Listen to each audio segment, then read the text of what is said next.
Lunaria stands before the court as a decree of banishment is declared against her. Across the grand hall, her former fiancé turns away with another woman. The crowd surrounds them, judging Lunaria as blame is placed upon her actions. Shock tightens her expression. The weight of the moment presses down, yet something sharper begins to form beneath her restraint. Memories surface of ridicule and neglect. Harsh treatment shapes her past. Figures of authority loom with cold judgment. Their decision seals her fate, while a darker resolve begins to awaken. Cold water suddenly crashes over Lunaria as she works. The corridor remains busy, yet no one shows concern for her condition. Servants nearby smile at her soaked figure, their amusement spreads, turning the moment into quiet humiliation. Voices call her name repeatedly from every direction. Irritation surfaces as she stands still, enduring their mocking attention. A noble woman approaches and judges her harshly. Others accept this view, reinforcing blame placed upon Lunaria. The scolding grows heavier, demanding reflection. She remains unmoved, while a colder resolve begins forming beneath her silence. Lunaria is labeled a villainess before the crowd. Nobles observe her calmly standing, while judgment spreads without hesitation. Descriptions of her sharp presence circulate. Despite this, only she continues to suffer harsh treatment, creating a strange imbalance. In another place, someone struggles against restraint, while thinking of saving her. The distance between them remains wide. A quiet desire forms to stand beside Lunaria. That wish grows stronger despite the surrounding pressure. Her eyes open slowly, reflecting awareness. Something within her shifts, signaling the beginning of a different path. Lunaria awakens on the floor, her body heavy and disoriented. The quiet room contrasts with the pain lingering within her. She slowly rises, observing the unfamiliar surroundings. The elegant interior suggests a place far removed from her previous life. Fragments of memory surface as she recalls recent events. Confusion deepens while she struggles to understand how she arrived there. Her reflection reveals a familiar face, yet something feels different. Awareness sharpens as realization begins to form. Examining her surroundings again, she recognizes details she should not know. The truth settles in, confirming that time itself has shifted. She examines her body closely, noticing refined features and unfamiliar beauty. Realization begins to surface as the identity feels distant. Her reflection confirms the truth. The name Lunaria Il von Solfege echoes in her mind, bringing sudden recognition. Memories of a fictional world connect with her current form. Details about Lunaria's background and abilities become clear. Understanding deepens as she recalls the character completely. Stepping outside, she faces the vast estate. The reality settles in fully, marking the start of her new life. She surveys the estate and recognizes its layout. The annex where Lunaria lived stands apart, confirming the setting she remembers. Inside, every detail matches the described interior. Familiar objects reinforce the link between fiction and her current reality. Memories of her past life begin to surface. Confusion rises as she questions why she has become Lunaria. Another set of memories emerges, different from her own. The images feel vivid yet unfamiliar. Understanding settles as both timelines connect. She realizes these are Lunaria's memories, merging with her own awareness. A painful memory surfaces of Lunaria harming herself in despair. The lingering sensation reveals how close she came to breaking completely. She questions this outcome, realizing it does not exist in the original story. Further memories explain her condition. After her mother's death, relentless abuse within the estate eroded her will. Those around her, including family and servants, contributed to her suffering. Despite her strength and achievements, hostility persisted. Even the story's key figures became distant, forcing Lunaria to endure everything alone. She understands the role assigned to Lunaria. Every path leads to ruin. Where the protagonist's choice always brings her downfall, the outcomes remain cruel and fixed. Expulsion or death awaits, reinforcing how little value her fate holds. Despite this, Lunaria's strength stands out. Her will and presence differ from the usual figures within the story. Returning to the present, the memory of a blade troubles her, yet no wound can be found on her body. She rejects the event as impossible. Still, the sensation lingers, leaving her uncertain about what truly happened. A sudden presence unsettles her. Tension rises as she senses someone standing close behind without warning. She reflects on her situation, realizing even death is not within her control. The name Lunaria weighs heavily on her thoughts. A voice calls out, drawing her attention. Surprise breaks through her focus as she reacts instinctively. She hesitates, knowing the figure may vanish if she turns. Determination forms, despite uncertainty. She moves forward, refusing to let the chance slip away. A quiet resolve pushes her to confront what lies ahead. Emotion overwhelms her as tears fall freely. A surge of relief replaces the weight she had been carrying. She steadies herself, a faint smile forming despite lingering sadness. Suddenly, she rushes forward, driven by urgency. The empty room echoes her movement as she searches for something beyond reach. Exhaustion returns, yet she forces herself to stand. Determination grows as she resolves to move forward from this point. Calm slowly replaces chaos. She gathers her thoughts, preparing to examine her situation with clarity and purpose. She moves quickly through the corridor and steps outside. Her focus sharpens as she begins confirming the situation around her. The estate appears intact, contradicting what should have already happened. This difference signals a shift in the expected timeline. She concludes she arrived before the story began. The absence of a magical outburst further supports this realization, comparing knowledge with reality. She notes clear inconsistencies. The world matches the setting, yet details do not fully align. Despite unanswered questions, she prioritizes the present. Survival becomes her immediate concern moving forward. She realizes the truth behind Lunaria's actions. The original owner abandoned her role, leaving everything unresolved. Footsteps approach as a servant enters the room. Suspicion fills the space while attention shifts toward Lunaria. Recognition sets in as she identifies the woman. Memories of past mistreatment immediately resurface. The servant's behavior turns mocking and intrusive. Her presence carries the same hostility Lunaria once endured. Lunaria remains still, observing calmly. Disgust builds within her as she judges the lack of respect shown. The servant mocks Lunaria cruelly, dragging her late mother into the insult. The attack reveals the depth of disrespect she endured. Lunaria absorbs the words in silence. Beneath her calm, the weight of past suffering becomes clearer. The servant continues, handling her belongings without care. In that moment, Lunaria's thoughts sharpen with purpose. A sudden shift occurs as power surges outward. The air distorts, catching the servant off guard. Energy spreads across the floor as Lunaria stands firm. A new resolve takes hold, aimed at those who cornered her. Power erupts violently around Lunaria, tearing through the ground. The force spreads outward, reshaping the space beneath her feet. She raises her hand, guiding the energy with precision. The servant recoils, caught off guard by the sudden surge. The ground fractures as the servant is thrown into the air. Panic replaces arrogance as control slips away. Lunaria stands above the destruction, steady and focused. Her expression hardens, showing complete command over the situation. The chaos settles as she lowers her power. She leaves the servant trapped, asserting dominance without hesitation. She regains composure after the confrontation. A quiet confidence forms as she considers her next step within the estate. A sudden sound draws her attention to a hidden object. Its significance becomes clear, presenting a choice that could alter her path. A bell resonates within a glowing magic circle, sending sharp vibrations across the space and signaling an unusual disturbance. The sound spreads through the hall, drawing attention as its refined tone unsettles those nearby. Tension rises among the nobles, while Lunaria's stepmother and stepsister react with shock and anger at the disruption.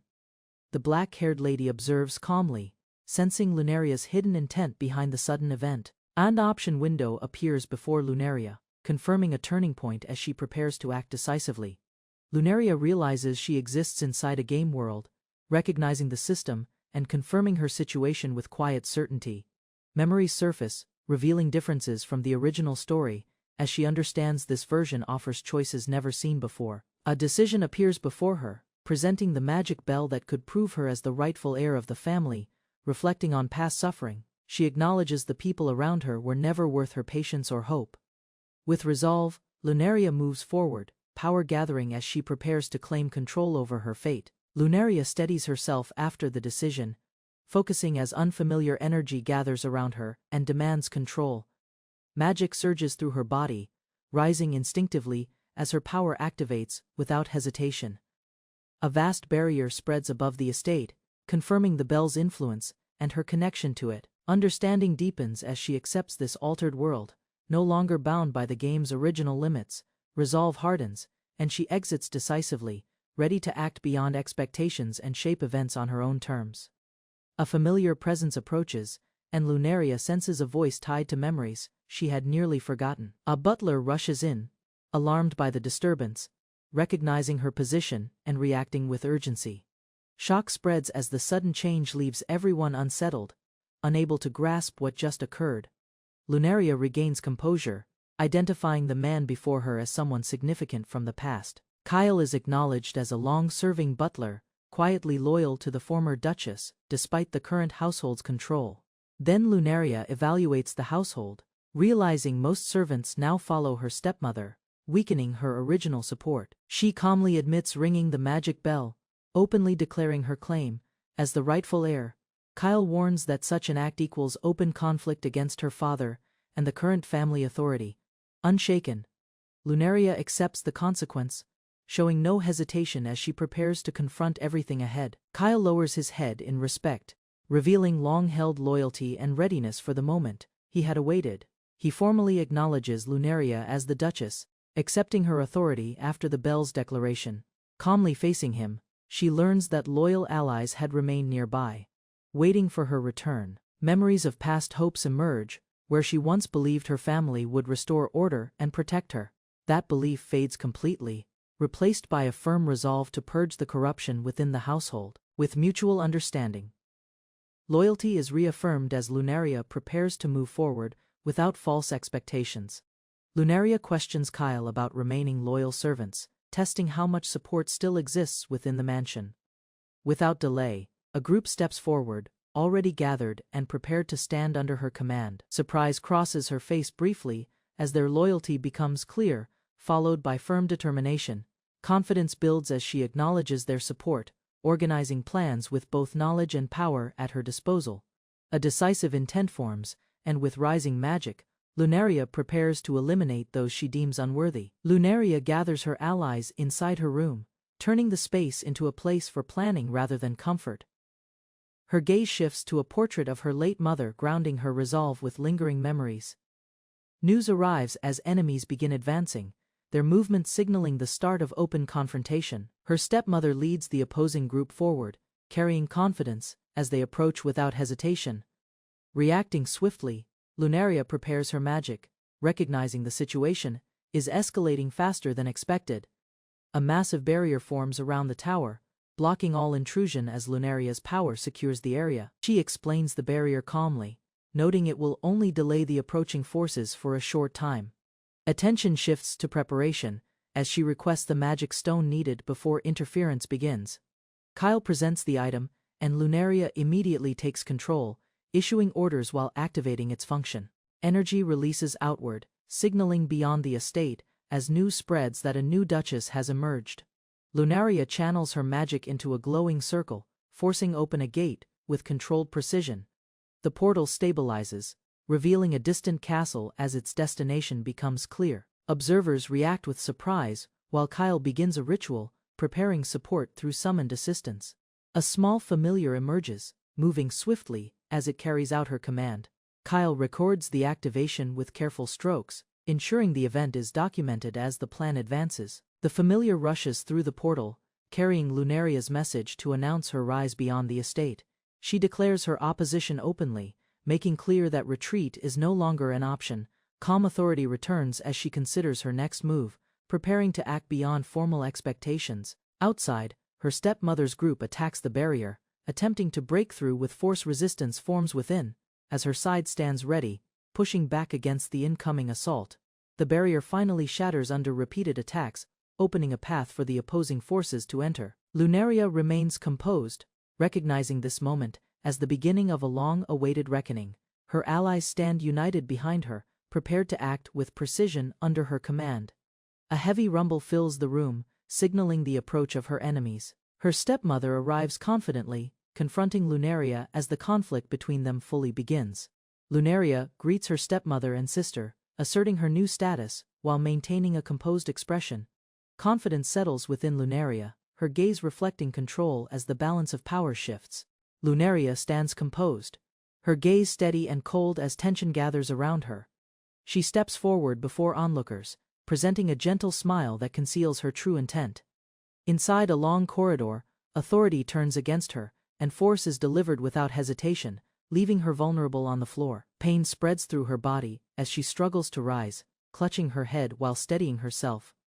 Above her, a noble woman watches with quiet dominance, reinforcing Lunaria's fall and the imbalance of power. Lunaria is struck and forced down, her body collapsing as confusion spreads through the watching crowd.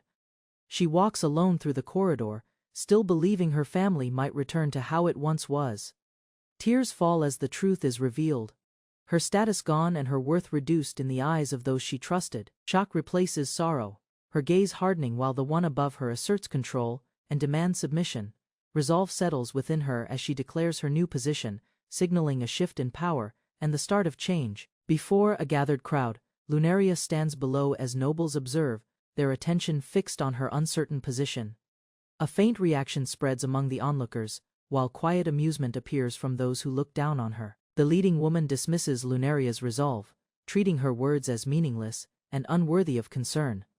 Confidence turns to mockery as her authority is reinforced, reducing Lunaria to someone insignificant in their eyes. Unshaken, Lunaria responds with calm defiance, her focus steady as she challenges the control imposed upon her.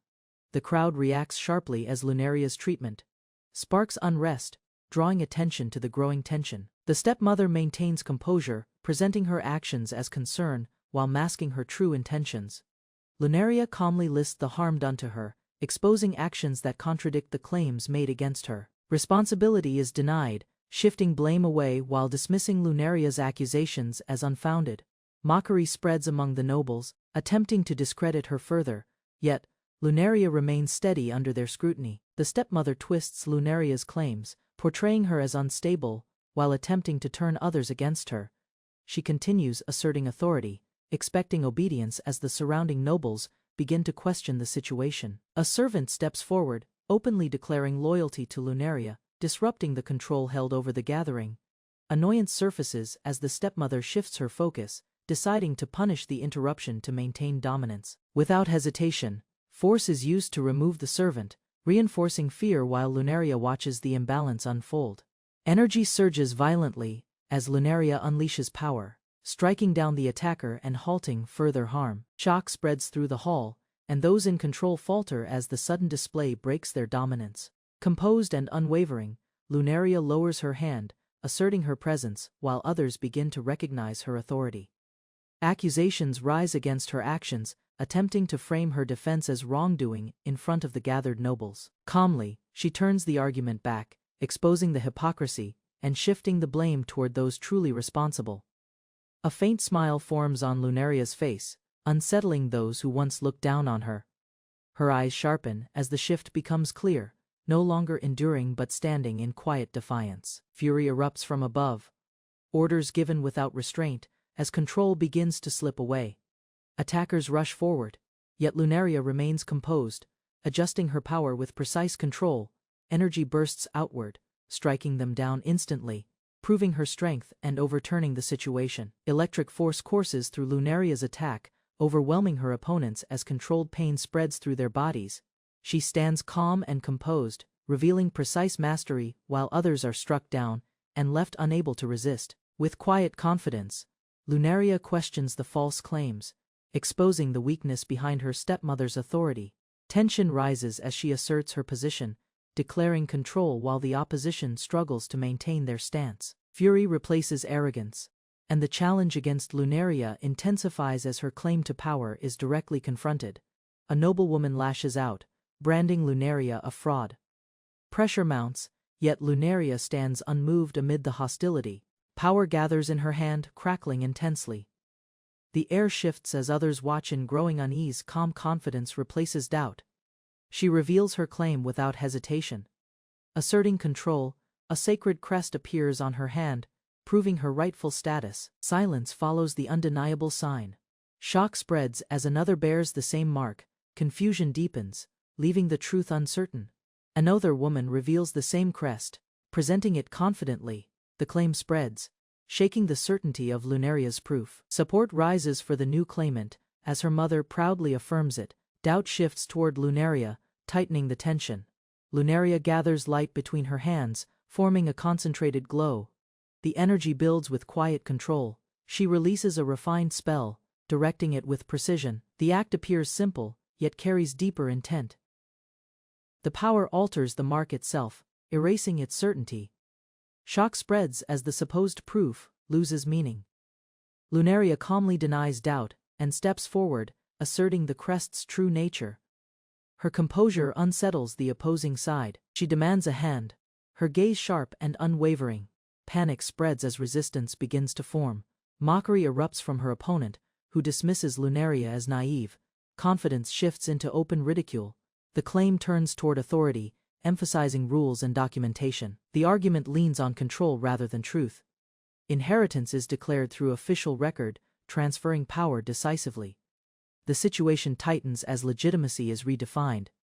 Triumph fills the opposing side as they declare control over the house. Confidence rises, believing authority has been secured. Laughter continues while they rely on rules and documents. The situation appears settled through formal claims. Lunaria explains the process behind those records, revealing who truly managed everything. Her knowledge shifts the foundation of their argument. A quiet smile forms as realization begins to spread. Unease replaces certainty among her opponents. She delivers the final truth, severing their claim completely. Their connection to the family is denied outright. Lunaria firmly denies their legitimacy, exposing flaws in their position. Her reasoning disrupts their confidence. She presents official documents, clearly outlining the truth. The written proof stands against their claims. Additional records confirm her authority, leaving no room for argument. Their composure begins to crack. Shock overtakes them as they read the contents. Realization dawns, revealing the depth of their mistake. The truth settles fully, showing they were never rightful members. Lunaria's resolve ends their false standing. Records confirm Lunaria was never placed within the family register.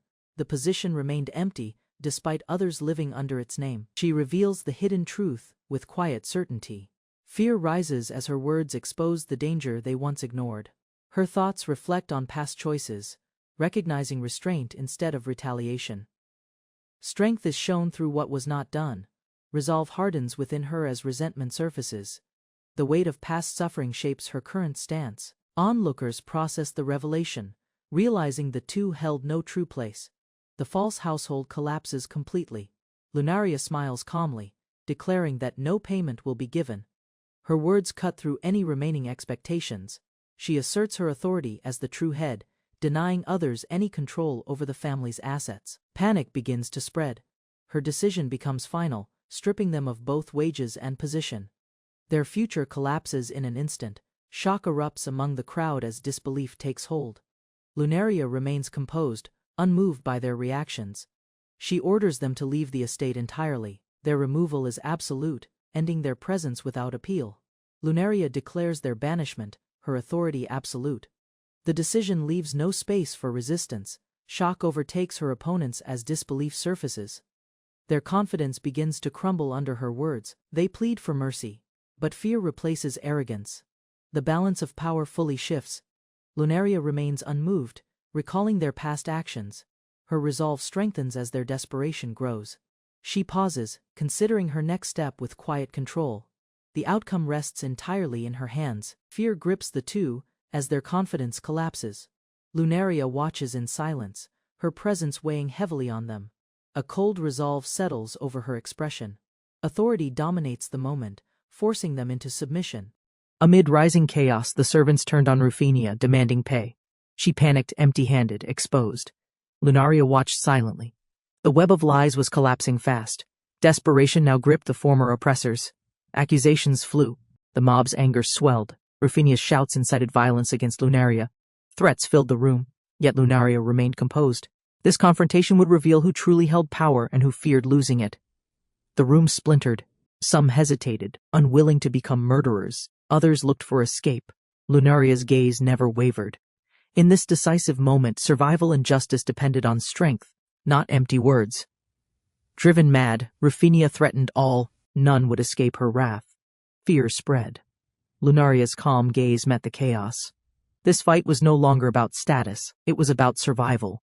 Rufinia demanded blood. Some followers hesitated. Lunaria stood firm.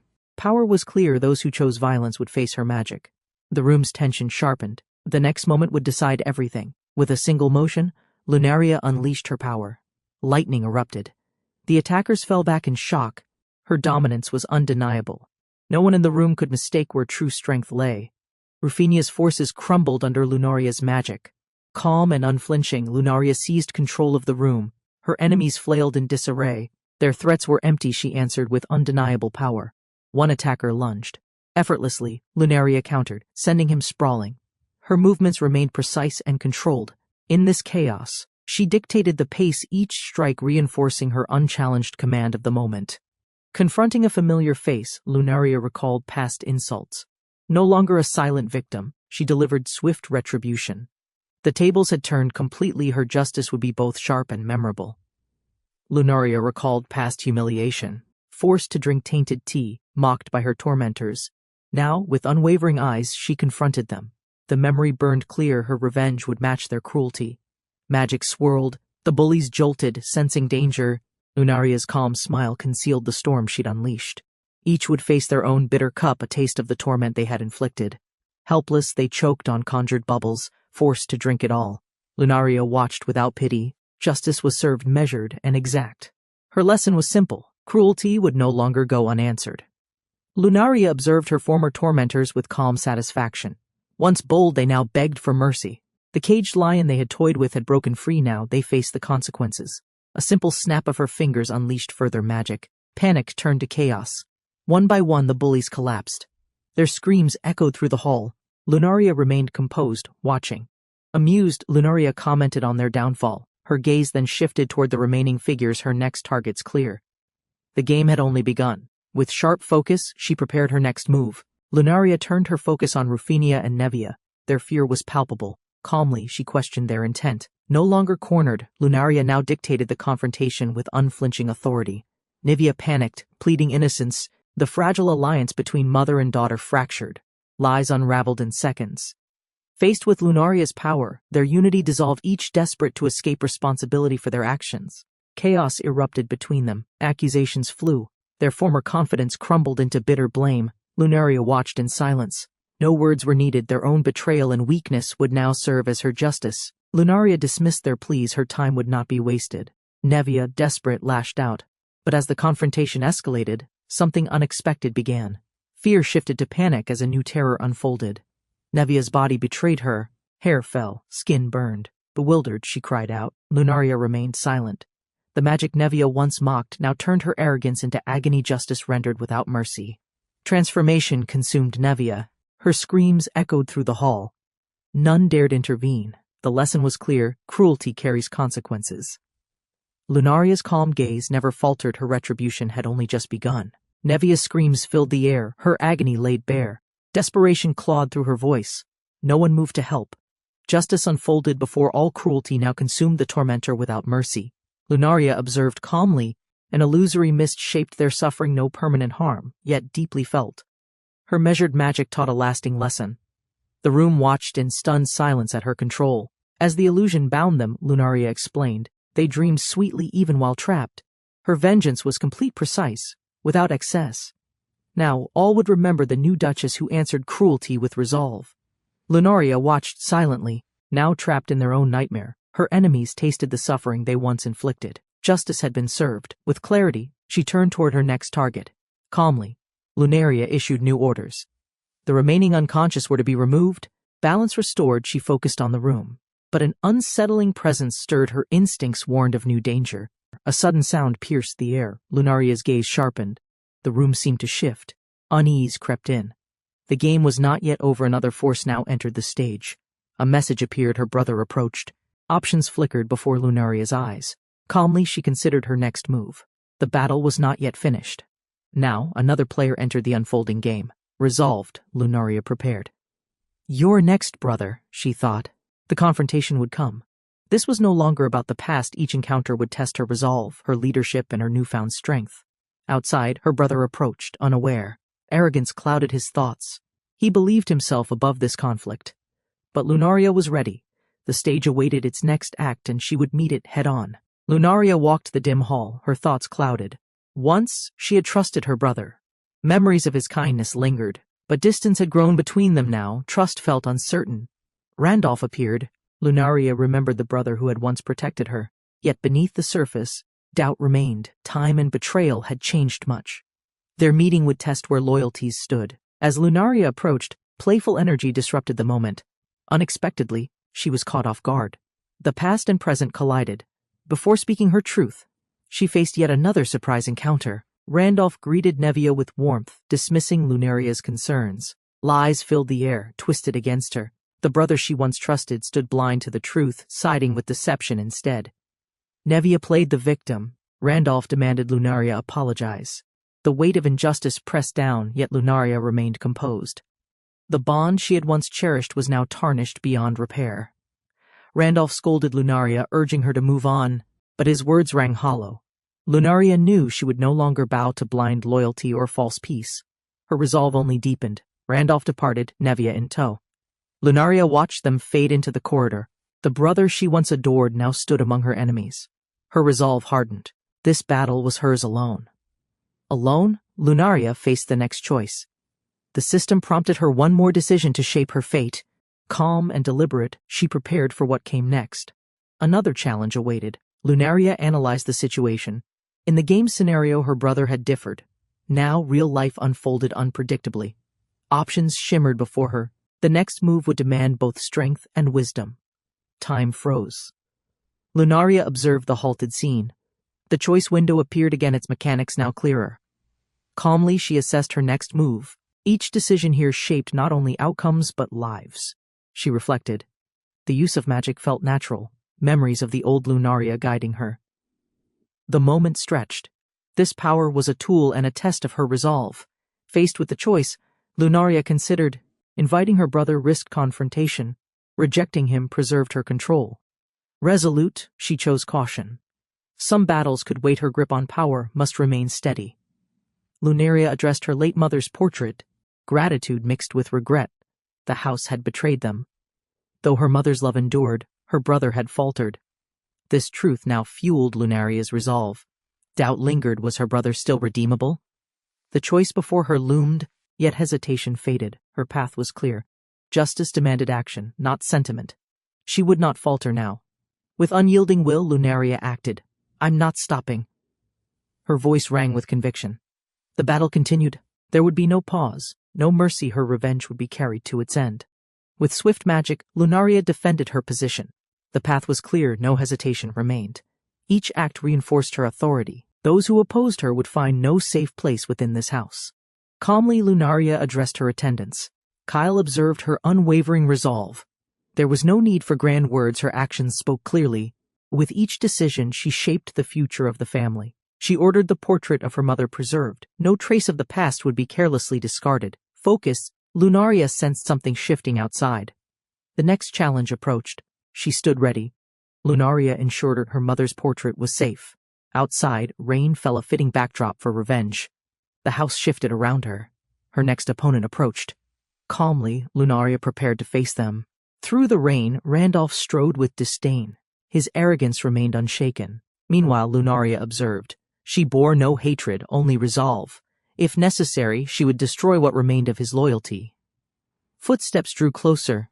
Lunaria watched intently. The encounter was inevitable now. No hesitation remained. With a calm breath, she awaited the moment. The storm outside mirrored the one within. Lunaria stood composed. The next phase had begun. The shadows of the past lingered no longer. Her path forward demanded strength. Whatever approached, she would meet it with unshaken resolve. It's time for round 2. Lunaria's thoughts were clear. The storm within matched the one outside. She was ready. This battle would decide much. There was no room left for doubt. Randolph arrived with urgency. His voice echoed through the hall. The confrontation could no longer be delayed.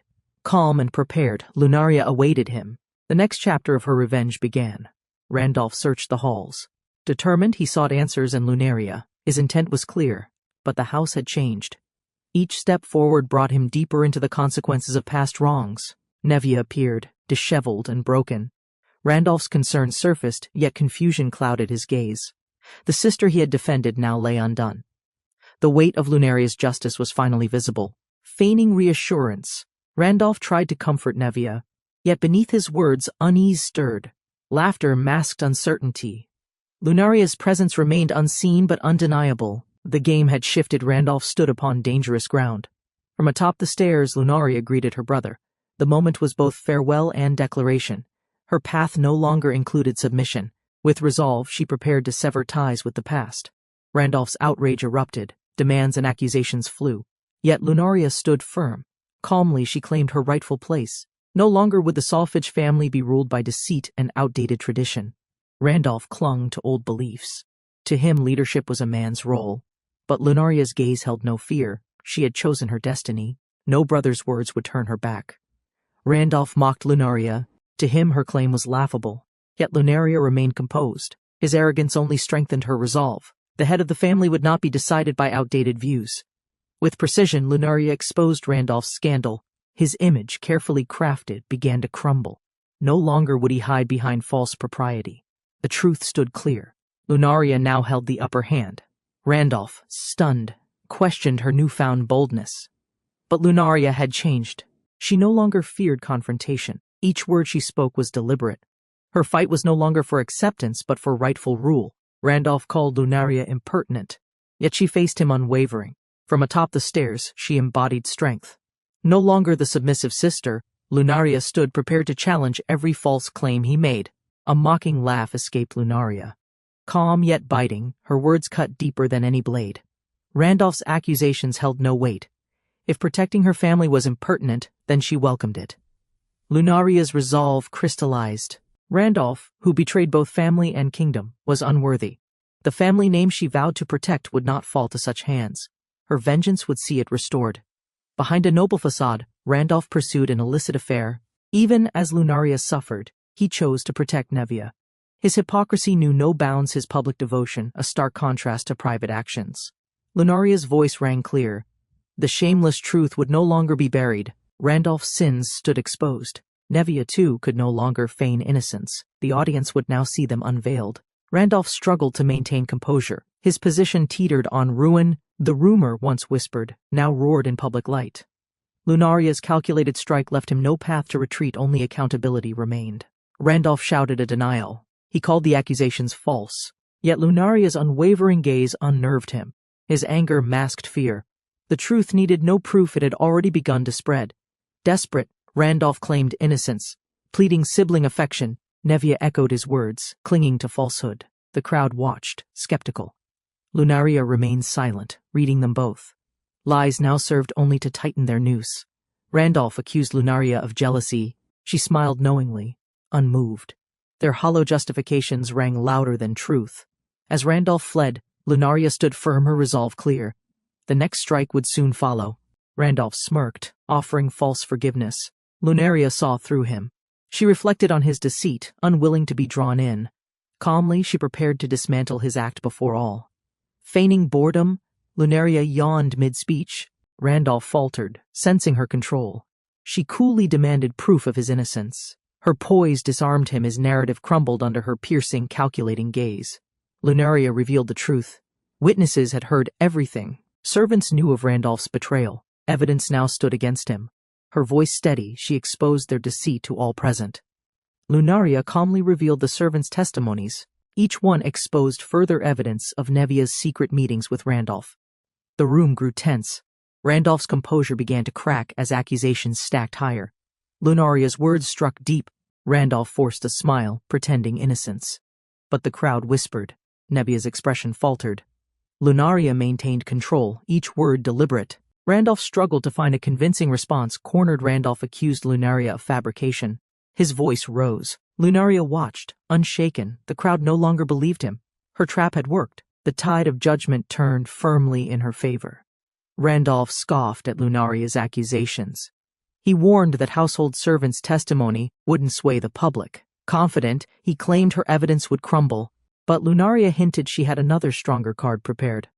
Lunaria calmly revealed her brother's fiancé shared her view. Randolph's confidence cracked, his threats lost weight. Lunaria signaled Kyle. The butler prepared an unknown item. The audience watched in tense silence. Kyle presented the mysterious object. Randolph grew wary. "What on earth are you talking about?" he asked. Lunaria remained composed. Her trap was still unfolding, one calculated move after another. Lunaria revealed a recording device. Randolph recognized it from childhood. She explained how they used it for songs and memories. Now, she repurposed it, ready to expose something much darker. She approached, playful yet serious. The device began replaying. It had captured incriminating moments. The guests looked on in shock. Randolph's confidence faltered. His fiancée grew tense, sensing what was coming. The device glowed, preparing to reveal undeniable truth. Randolph panicked, realizing he could no longer control the narrative. Lunaria's trap was perfect. Her quiet preparation now turned the tide completely. The recording played Marilane's voice, exposing Randolph's affair with Nevia. Guests gasped. Lunaria clarified she hadn't plotted. Marilane recorded the confession willingly. Randolph's composure broke as evidence of betrayal became public. Marilane had visited Lunaria seeking solace without prompting. She confessed everything about Randolph's actions. Lunaria, though reluctant to harm her brother, preserved the recording, knowing it might become a vital safeguard. As Lunaria watched Randolph falter, her words were calm. "It might come in handy someday, brother." Though she once wished to protect him, the truth now demanded to be revealed. Trapped in despair, Lunaria once clung to futile hope. Now resolute, she revealed Randolph's betrayal. He mocked her efforts, but Lunaria silenced him. Here comes the very climax of the show. The recording played Marilane's confession. Lord Randolph has been cheating, guests whispered. Randolph protested, blaming Marilane. Lunaria remained composed. "You told me yourself, brother." The gathering awaited the final undeniable proof. Randolph's arrogance persisted. He called Marilane's words nonsense, demanded the recording. Lunaria refused, her calm slicing deeper than accusations. The atmosphere tensed.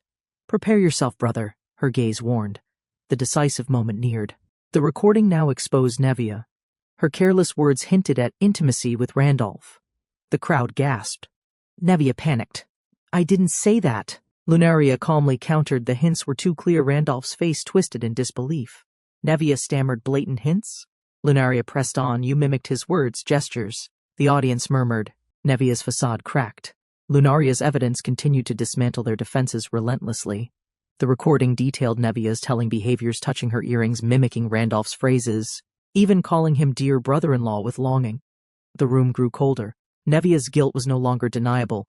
Lunaria revealed new evidence of Nevia's involvement with Randolph. Testimonies and lingering perfume on garments exposed their connection. The audience grew restless. Randolph's composure faltered. Nevia's guilt became harder to deny. Additional evidence surfaced. Nevia's subtle public behaviors mirrored Randolph's, raising suspicions. Frequent gestures, specific phrases, and unusual familiarity strengthened the case. The observing crowd's perception shifted further against them both. Physical interactions and incriminating remarks Nevia displayed in public were catalogued. Servants' reports and visual proof dismantled remaining doubts. Randolph and Nevia's scandalous relationship now stood fully exposed before all. Lunaria presented the final proof, visible evidence of Nevia's intimate connection with Randolph. The crowd reacted sharply. Tension escalated. Kyle prepared to proceed. Lunaria positioned them for inevitable confrontation and fallout. Nevia panicked, vehemently denied the accusations. Randolph followed suit, blaming Lunaria and others for fabrications. The audience observed in growing disbelief. Lunaria remained composed, silently advancing her plan to conclusion. The siblings' defense unraveled under pressure. Nevia's protests rang hollow. Randolph's accusations lacked credibility. Lunaria's evidence stood firm. The watching nobles began to side with her. Victory edged ever closer. Lunaria questioned Nevia's acceptance of Randolph's degrading words. Calmly, she walked closer, exposing Nevia's powerless position as merely a stepsister. Nevia, shocked, began doubting everything. The crowd sensed her faltering. Continuing, Lunaria revealed Nevia's illusion of control. In truth, Randolph had used her. Nevia's face contorted with disbelief. The realization shattered her composure. Gasps spread through the room. The tables turned. Randolph demands Lunaria apologize. Lunaria, filled with determination, refuses. A storm brews outside. She recalls her past struggles and vows not to be deceived again. The scene shifts. A confrontation begins. Lunaria faces Nevia. She exposes Nevia's plan to manipulate her brother for power. Nevia tries to deny it, but Lunaria reveals her brother had already anticipated the scheme, trapping Nevia completely. With calm precision, Lunaria explains how Nevia underestimated her brother. Instead of controlling him, Nevia became the one controlled. The power dynamic shifts. Nevia realizes she was outmaneuvered and trapped. Randolph angrily denies Lunaria's accusations. Lunaria calmly counters, exposing Randolph's manipulation of Nevia. She reveals that Nevia was promised love and status, all part of Randolph's scheme to solidify control. Lunaria presents evidence, Randolph's whispered promises to Nevia. Nevia reacts with shock and disbelief, realizing the betrayal. The gathered audience begins to doubt Randolph's integrity, the balance of power shifting. Randolph panics, denying everything. Lunaria presses on, highlighting Nevia's gullibility. The truth becomes undeniable. Nevia trembles, understanding she was deceived. Randolph's image crumbles before everyone's eyes. Lunaria maintains her firm stance. Lunaria counters Randolph's denials with evidence gathered from his own friends. She recalls her earlier investigation with Marilyn. The audience watches as Lunaria calmly exposes more layers of Randolph's deceit. Randolph desperately attacks the credibility of the tavern witnesses. Lunaria cleverly emphasizes the source, trapping Randolph further. His arguments grow weaker. Nevia listens shaken. Randolph begins to lose the crowd. Randolph demands Lunaria stop. Nevia looks confused and distressed. Lunaria stays composed, continuing her exposure.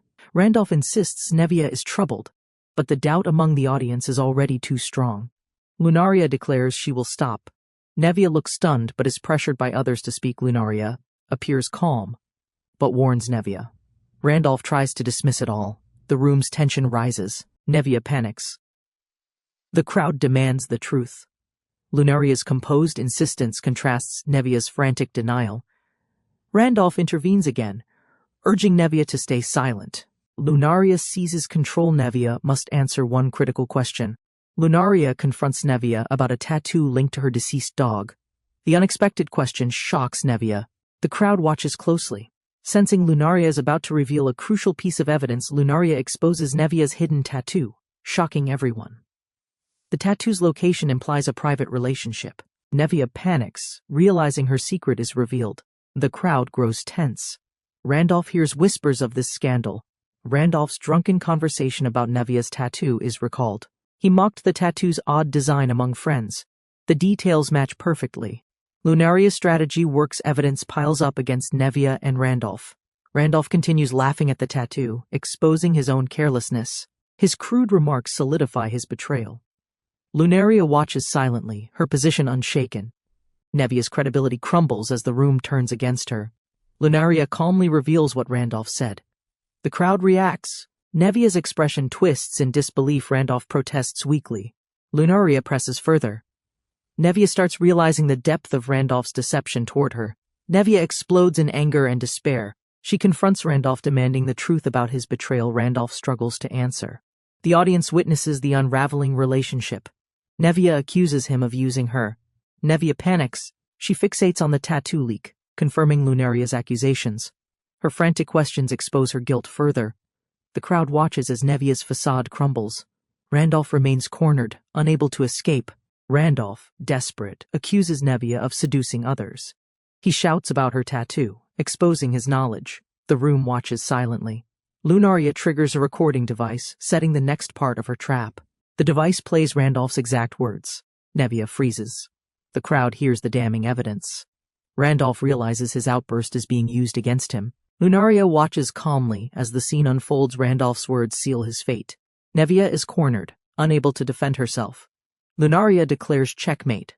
Her plan is complete. The audience now fully sees the truth behind their manipulations. Nevia freezes as her mistake becomes undeniable. Lunaria thanks her mockingly for confirming the affair. The recording device proves its worth. Randolph's panic rises as his defeat becomes evident. Randolph clenches his fist, overwhelmed by the trap. Lunaria watches, unshaken. His fear builds. Nevia collapses emotionally. The crowd grows tense. All eyes are on Lunaria's next move. Feigning surrender, Randolph smiles and offers to cooperate. He steps closer, suggesting they work together. But Lunaria isn't fooled. Her foot crashes down, silencing his deceitful plea with force. Lunaria exposes the lie of living under the same roof. She reveals how Nevia took her place, and how her father and brother condemned her to isolation in the annex. She explains the annex's dark truth originally built for recovery. It became a place to exile unwanted women. The Solfege men twisted it for control, hiding behind pretense and cruelty. With calm anger, Lunaria names Randolph as the symbol of corruption. He deflects, pretending innocence, yet Lunaria strikes again, urging him to apologize to Nevia, flipping his deflection back onto him. Randolph, seething with frustration, demanded the recording device. His pride cracked as Lunaria's quiet defiance cornered him. Each word from her chipped away at his image. The room watched, holding breath. Snatching the device, Randolph exploded. Lunaria remained composed, labeling him pathetic. He unleashed offensive magic, cloaking it as duty. His mask of reason slipped, revealing desperation. Power met resistance with poised silence. Lunaria fell. Observers gasped. Randolph's smugness returned. This, he claimed, was justice. Beneath it, vengeance stirred. He declared punishment was necessary. But victory claimed too soon is always fragile, and Lunaria was not done. Randolph unleashed his spell, Gale Fang, with reckless force. Wind slashed across the chamber. He aimed to overpower Lunaria quickly. The spectators tensed, unsure whether the storm would bring victory or chaos. Energy crackled violently, but Lunaria remained unmoved. Through the swirling force she watched him falter. Her laugh echoed. She had seen through him. He didn't frighten her, he merely amused her now. With the storm fading, Lunaria stepped forward, poised. She welcomed the challenge with calm. If this was a contest, she would answer it. Not with fear, but with unshakable precision.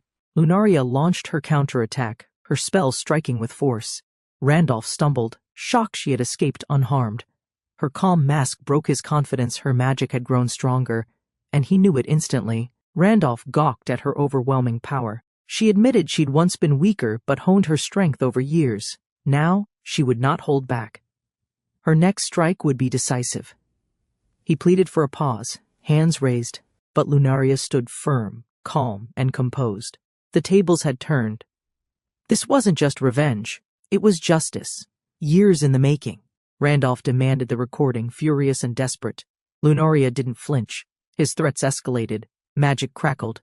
She stood calm, focused. As he attacked, she prepared a spell. Her retaliation was already underway. With immense force, Lunaria cast Gale Fang. Randolph tried to counter, but failed. The winds surged, lifting him off the floor. Her expression was composed. She warned her magic had evolved. The impact was devastating. Glass shattered. Randolph crashed through magical barriers, screaming. Lunaria's power overwhelmed him. Her revenge was decisive. The room silenced, stunned by her dominance. She had truly won. Randolph was launched through the sky by Lunaria's overwhelming magic. He crashed into the distant tower, unconscious and defeated. Dust settled. Lunaria stood firm.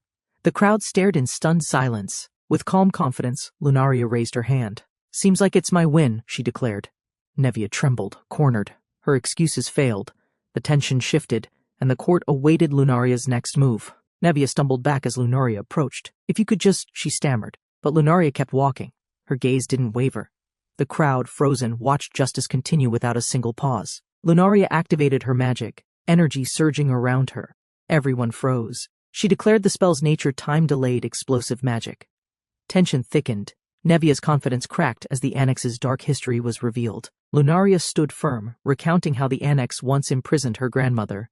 Nevia faltered. With one gesture, Lunaria vowed to free her ancestor's soul. Panic spread. She began the countdown calmly. With 60 seconds to detonation, Lunaria warned them. Nevia screamed. A protective barrier formed around Lunaria and the innocents. She had made her point. Justice would now take its final shape. Randolph staggered in disbelief, unwilling to accept Lunaria's power. He blamed traps, tricks, anything but her growth. Meanwhile, Nevia hesitated, stunned. Shadows of regret crept in, but anger still clouded her. Suddenly, Nevia lunged forward in desperation. "Out of the way!" she cried, pushing her mother aside. The tension snapped. Her instincts overtook reason. The magic had already taken its course. A violent explosion tore through the scene. Light and force erupted, overwhelming everything. Randolph's scream echoed briefly, then vanished. The cost of denial and pride detonated in a single breath. The explosion sent Randolph flying as Lunaria's spell landed. The tower collapsed behind him. Smoke rose high, but Lunaria stood calm. Her magical barrier shielded everyone.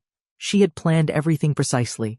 Inside the barrier, the dust settled. Lunaria confirmed everyone's safety. The rain stopped. She looked relieved. The others, though surprised, remained unharmed. Her expression softened slightly, just enough to show control remained hers. As light returned, Lunaria faced the stunned crowd. Her voice steady, she declared it over. The damage was done. But her message was clear. She held the power and justice had spoken. Lunaria stood over her fallen enemies, expression composed. The protective barrier lowered gently. With everyone unharmed, she sighed in relief. Her strategy had worked perfectly. No casualties, no loose ends, only justice. As debris settled, Lunaria reflected on the building's destruction. She admitted it might have been excessive. But as the family's new head, eliminating dangerous legacies was a rational choice, perhaps overdue. While others doubted her resolve, Lunaria faced the horizon. Her actions, bold and final, weren't a mistake. She vowed, even if the gods judged her, she would never regret it. Lunaria accepted the label of villainess without hesitation. Justice wasn't her goal, correction was. She would carry out her revenge perfectly, no matter how the world chose to judge her. With firm authority, she ordered the expulsion of those who failed. Mercy wasn't her plan. Those stripped of the Solfege name must survive by merit alone, no longer under her protection. Her next target, Theodore von Solfege, loomed ahead. But for now, she paused. Let the coward waste time. She turned toward new priorities. Her mission far from over yet. Lunaria issued new orders without pause. Her next step required presence at the royal capital. As the head of Solfege, she would now face the Empire's highest authority, His Majesty. Preparations began swiftly. Staff moved in sync, the estate awakening with purpose. Lunaria stood composed, ready for her departure. Eyes followed her, some wary, others filled with silent admiration. Wearing her house's formal attire, Lunaria radiated authority. The garments responded to her magic, adapting perfectly. A final piece remained, symbolizing the power and responsibility now fully resting on her shoulders. Lunaria appeared in regal scarlet, the color pulsing with her magic. The household watched in quiet awe. Her presence echoed tradition and change, a signal of the Solfege family's next chapter. The gates to the castle opened. Lunaria walked forward, calm and prepared.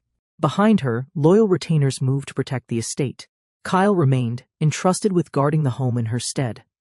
Knights saluted as Lunaria passed, acknowledging her authority. Kyle, now acting overseer, vowed to protect her legacy. With heavy steps and a clear heart, she advanced toward her imperial duty. Lunaria approached with poise. Every step toward the castle echoed resolve. Soldiers stood ready. The grand hall's atmosphere shifted, expectations surrounded her. Her arrival was more than political, it was historic. Guards saluted. A noble welcomed her. Recognition swept the room. This was no mere visit. The Duchess of Solfege stood before them, not as kin, but as the king's chosen vassal. With swords raised in respect, the knights formed a saber arch. Lunaria walked beneath it calmly, led by escort. This moment marked her acceptance as a true leader of state. Lunaria paused, contemplating the sincerity of her welcome. Political ties with the queen once favored her, yet doubt lingered. She knew royal favor could shift quickly. She must remain cautious. She assessed the king's role. In other scenarios, he had condemned her. But this time, conditions differed. No slander had reached him. For now, he was not a threat. With no signs of magic outburst, she felt safe. Still, she remained wary. The crown prince, once her betrayer in another life, could still become a serious obstacle. Lunaria navigated cautiously, hoping to avoid the crown prince in his own domain. Odds were low. Yet fate intervened. A familiar voice greeted her with cheerful recognition and surprise. Before her stood Mythos, the childhood friend who once believed in her. He smiled warmly.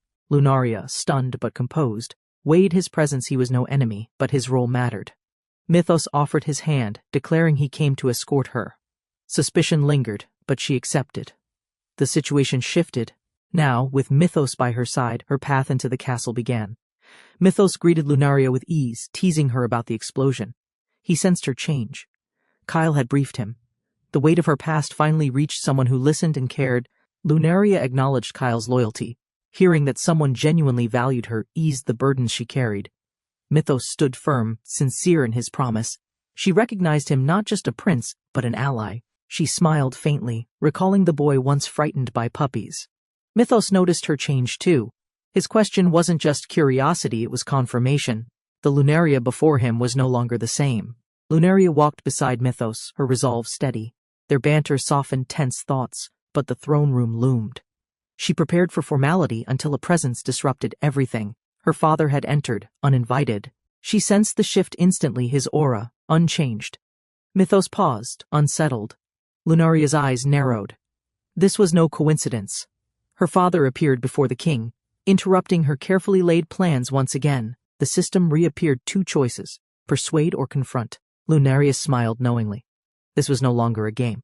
Whatever she chose, it would be her will, not her father's. That shaped fate. Outside the royal gates, Lunaria's father was refused entry. Enraged, he yelled threats, dismissing the guard's authority. His pride bruised, he stormed ahead, muttering about betrayal and humiliation. He burst into the hall, shouting at Lunaria. Everyone turned. She stood calm and unreadable. As he demanded an explanation, Lunaria's cold eyes met his unyielding. Prepared for confrontation, Randolph lay broken. Lunaria's judgment had been swift. His schemes, once hidden, lay shattered under truth's weight. His allies fallen, he had nothing left, only regret echoing in his defeat. As Lunaria shifted focus, a deeper adversary surfaced: Theodore von Solfege. Her father, once revered, now stood in question. She prepared herself, not for revenge, but for reckoning long overdue. Memories returned, childhood warmth, playful laughter, his careful attention. He was a good father, or so she thought. Yet now, truths hidden in charm threatened to unmake everything she believed. Riviera once resisted Theodore's charms, but time wore down her defenses. Against noble judgment, she accepted him. His boldness and sincerity masked the gap in status that others couldn't ignore. Love bloomed. Despite criticism from her powerful kin, Riviera built a family with Theodore. Lunaria's early years held laughter, but illness struck. Happiness faded, and Theodore slowly began to change. Responsibility hardened into detachment. Nursing turned into avoidance. Then excuses. Cards replaced care. Theodore, now absent, gambled while Riviera weakened. On a bitter winter's day, the warmth in their home vanished. Riviera's final night arrived quietly, with Lunaria by her side. Grief had no time to settle. A mysterious signature, an unfamiliar will. Theodore moved swiftly, casting a shadow over her mourning. Lunaria uncovered the truth: forged records, missing funds. Theodore had gambled away her mother's legacy. He refused answers. She demanded the truth. His deflections only deepened the rift between them. She accused him directly. He evaded again, lashing out, hiding behind arrogance. The woman he cherished became a shield for betrayal. Lunaria saw it clearly: his love had turned to rot. Theodore lashed out, refusing accountability. He declared Rufemia part of the family. Lunaria, still grieving, stood silent as her father dismissed her mother's memory. He demanded acceptance. She felt betrayal deepen. His outrage masked his guilt. Lunaria stared, shocked by his shamelessness. Theodore's self-importance filled the room. She remembered her purpose. This wasn't just about grief. She was here to confront him. Lunaria weighed her choice. Theodore, arrogant and reckless, dared to barge in on royal ground. She wouldn't falter. For her mother, for justice, she would meet his challenge head-on. Faced with her father's sudden appearance, Lunaria weighed her choices. Years of pain collided with fleeting warmth. Persuading him to leave felt right. Confrontation could wait. For now. She hesitated, her eyes drifting. Mythos watched, quietly analyzing. His gaze unsettled her. Had he truly seen through her new identity? Doubts formed as she recalled his precise intuition. Lunaria walked on, her mind racing. Was her act slipping? If Mythos suspected, others might too. Still, she couldn't falter, not until her plans were complete. And justice delivered. She wasn't Lunaria. But in her new body, she had Lunaria's memories. To survive, she had to fool Mythos, whose faith in her ran deeper than logic ever could. Mythos, sharp and relentless, might seek the real Lunaria. Worse, he might succeed. He had connections, instincts, and combat talent, dangerous assets in the hands of a man doubting her truth. If he sensed the truth, she'd face ruin. Still, she wouldn't run. She'd play this game, bluff with conviction until she could persuade him. The game had only just begun. She struck like lightning, an illusion of elegance hiding raw force. Eyes sharp, she tested her strength. Mythos approached, but her mind raced faster than her steps. Conceal, survive, deceive. Mythos asked casually, unaware of her inner chaos. She deflected with ease. Every word mattered. They neared the grand hall. She smiled faintly, rehearsing her role like a seasoned actress. The audience chamber familiar from the game, but now it was real. For Lunaria, it meant duty. For her, danger. A wrong step here could mean the game ends permanently. She approached the king's chamber, masking tension with grace. An enemy could wait behind royal doors. Still, she welcomed Mythos beside her. One ally was better than walking alone into fire. They stepped forward. Words hung sharp. Mythos warned her failure would bring punishment, not just scolding. She nodded, already prepared. If kings became enemies, then so be it. She'd resist. With unwavering eyes, she answered not just the king, but the world would be her adversary. Not Lunaria, not a pawn. She would rise, claim vengeance, and rewrite destiny itself. She entered the chamber with regal grace, nerves masked beneath calm resolve. Each step echoed a question: could she fool a king? Now was the moment to play Lunaria flawlessly. The king greeted her with ceremonial weight words coded in power and suspicion. She matched him with poise. Introductions danced around truths. But each player knew this was no reunion. Declaring herself, she spoke not just for survival, but for purpose. As Lunaria II von Solfege, she invoked her mother's name, a Scarlet Rose, and demanded the world listen. She declared it boldly, no hesitation. The Duchess title, the Solfish name, and the burden of leadership were hers now. All eyes judged her resolve. She stood, a woman reborn. The king halted her words, but not with punishment. He gave praise. Her choice, though hasty, was just.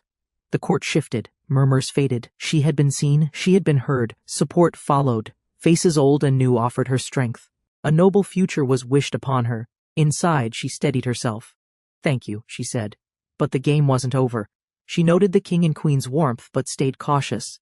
A single misstep could unravel her claims. Then she sensed an interruption looming. Trouble approached, cloaked in challenge and defiance. She pledged loyalty to the people, to the kingdom. Youth wasn't weakness. It was drive. But before her vows settled, a shout echoed through marble halls. A shadow stepped forward. Another claimed the Solfege name. The court stirred in shock. The king's fury ignited. Her claim was challenged. The game changed again. Her next move had to strike with certainty. He burst in, rage unchecked. Guards stumbled. Her name was shouted like an accusation. She turned, steady and sharp. This wasn't surprise, it was the confrontation she'd been preparing for. Theodore howled, misunderstood, furious. The court watched. She didn't flinch. A daughter of nobility must control storms, even when they carry her blood. She responded coldly. He was out of line. His voice softened. He bowed, apologizing before the king. But it wasn't humility, it was strategy. His eyes burned with defiance. The Solfish name stood divided. The true battle had begun. He pleaded with the court, masking fury with civility. But she stood firm. This wasn't a family matter. She was no longer his to command. Her path belonged to herself. He demanded obedience, called her home, declared her rebellious, but she refused. She was the Duchess, now recognized and empowered. Her words no longer asked for permission. They declared her will. His anger flared, shame spewing from wounded pride. She watched in silence. He questioned her, blamed her, cursed her strength. But his final cry was clear. He blamed himself for raising her. As she watched him retreat, one truth solidified. Theodore von Solfege wasn't a villain or hero, just a pathetic man clinging to pride. To her, he was simply an oblivious failure. The head butler oversaw the repairs, quiet and precise.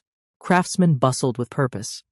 But everyone knew this progress existed because Lunaria acted faster than anyone else could have planned or expected. Magic could rebuild everything in a day, but Lunaria refused. She honored the workers, valuing their hands over shortcuts. It wasn't just foresight, it was conviction shaped by respect. Kyle watched her with pride. Her words, simple yet true, reached everyone. As she departed again, he offered only one wish, for her to return safely as their Duchess. Theodore stormed through the manor, blinded by anger. Others urged restraint, but he barked accusations. Magic, destruction, disgrace. He blamed Lunaria for it all, ignoring what truly led to the conflict. Lunaria answered with calm defiance. She hadn't attacked. She defended. The damage was the result of cruelty, not impulse. Her resolve never wavered. She was done, accepting blame that wasn't hers. She pointed to the rebuilt estate, evidence in stone. Her mother's plans confirmed it. The truth had always been visible, only the blind refused to see what was already decided. Cornered, Theodore lashed out, denying evidence. His voice cracked beneath pressure. But Lunaria pressed calmly. The papers existed. If he hadn't read them, he had no right to argue now. The king intervened. The reports aligned with Lunaria's account. Her actions were now backed by royal assent. Theodore's protests fell flat. His authority cracked as truth closed around him. Lunaria offered him dignity, present proof if he had any, but she knew he had nothing. He fumed in silence. Her smile cut sharper than any blade. The battle was hers. Theodore exploded in outrage, his protests descending into chaos. No one listened. His voice grew louder, but the courtroom's silence grew heavier. Authority had slipped through his fingers, unnoticed.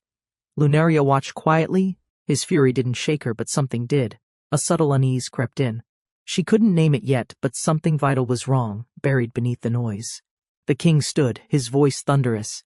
He condemned Theodore's disgrace. He wasn't even a true heir just adopted. Lunaria's position held stronger than ever. Yet that strange discomfort still lingered. Theodore barked back at the king, pride wounded. He mocked royalty, slandered bloodlines. The hall bristled with tension. Lunaria watched silently, foolish men fighting. But something bigger was about to snap. The queen's patience ended. With one command, Theodore was sentenced banishment from the capital. Guards dragged him away. Lunaria's eyes didn't waver. This was the only end he ever earned. As Theodore was removed, dignity in pieces, Lunaria moved to the next step. Randolph was next. No hesitation. She'd cleanse the Solfesh name, one corrupted branch at a time. As the guards restrained him, Theodore raised his hand. A strange ring gleamed unfamiliar, unsettling. Lunaria's instincts screamed. Something was wrong. This wasn't just a tantrum, it was something darker. She remembered the game. That ring shouldn't exist. Not in his scenes, not in her inherited memories. He shouted to the heavens, invoking power. A flash confirmed her fear. Magic erupted violently. Guards flew. Shadows warped. A sinister laugh followed. Power returned to Theodore through forbidden means. A servant welcomed him, Lord Solfesh reborn, with menace none had foreseen. In a dim corridor, a shady merchant boasted his luck.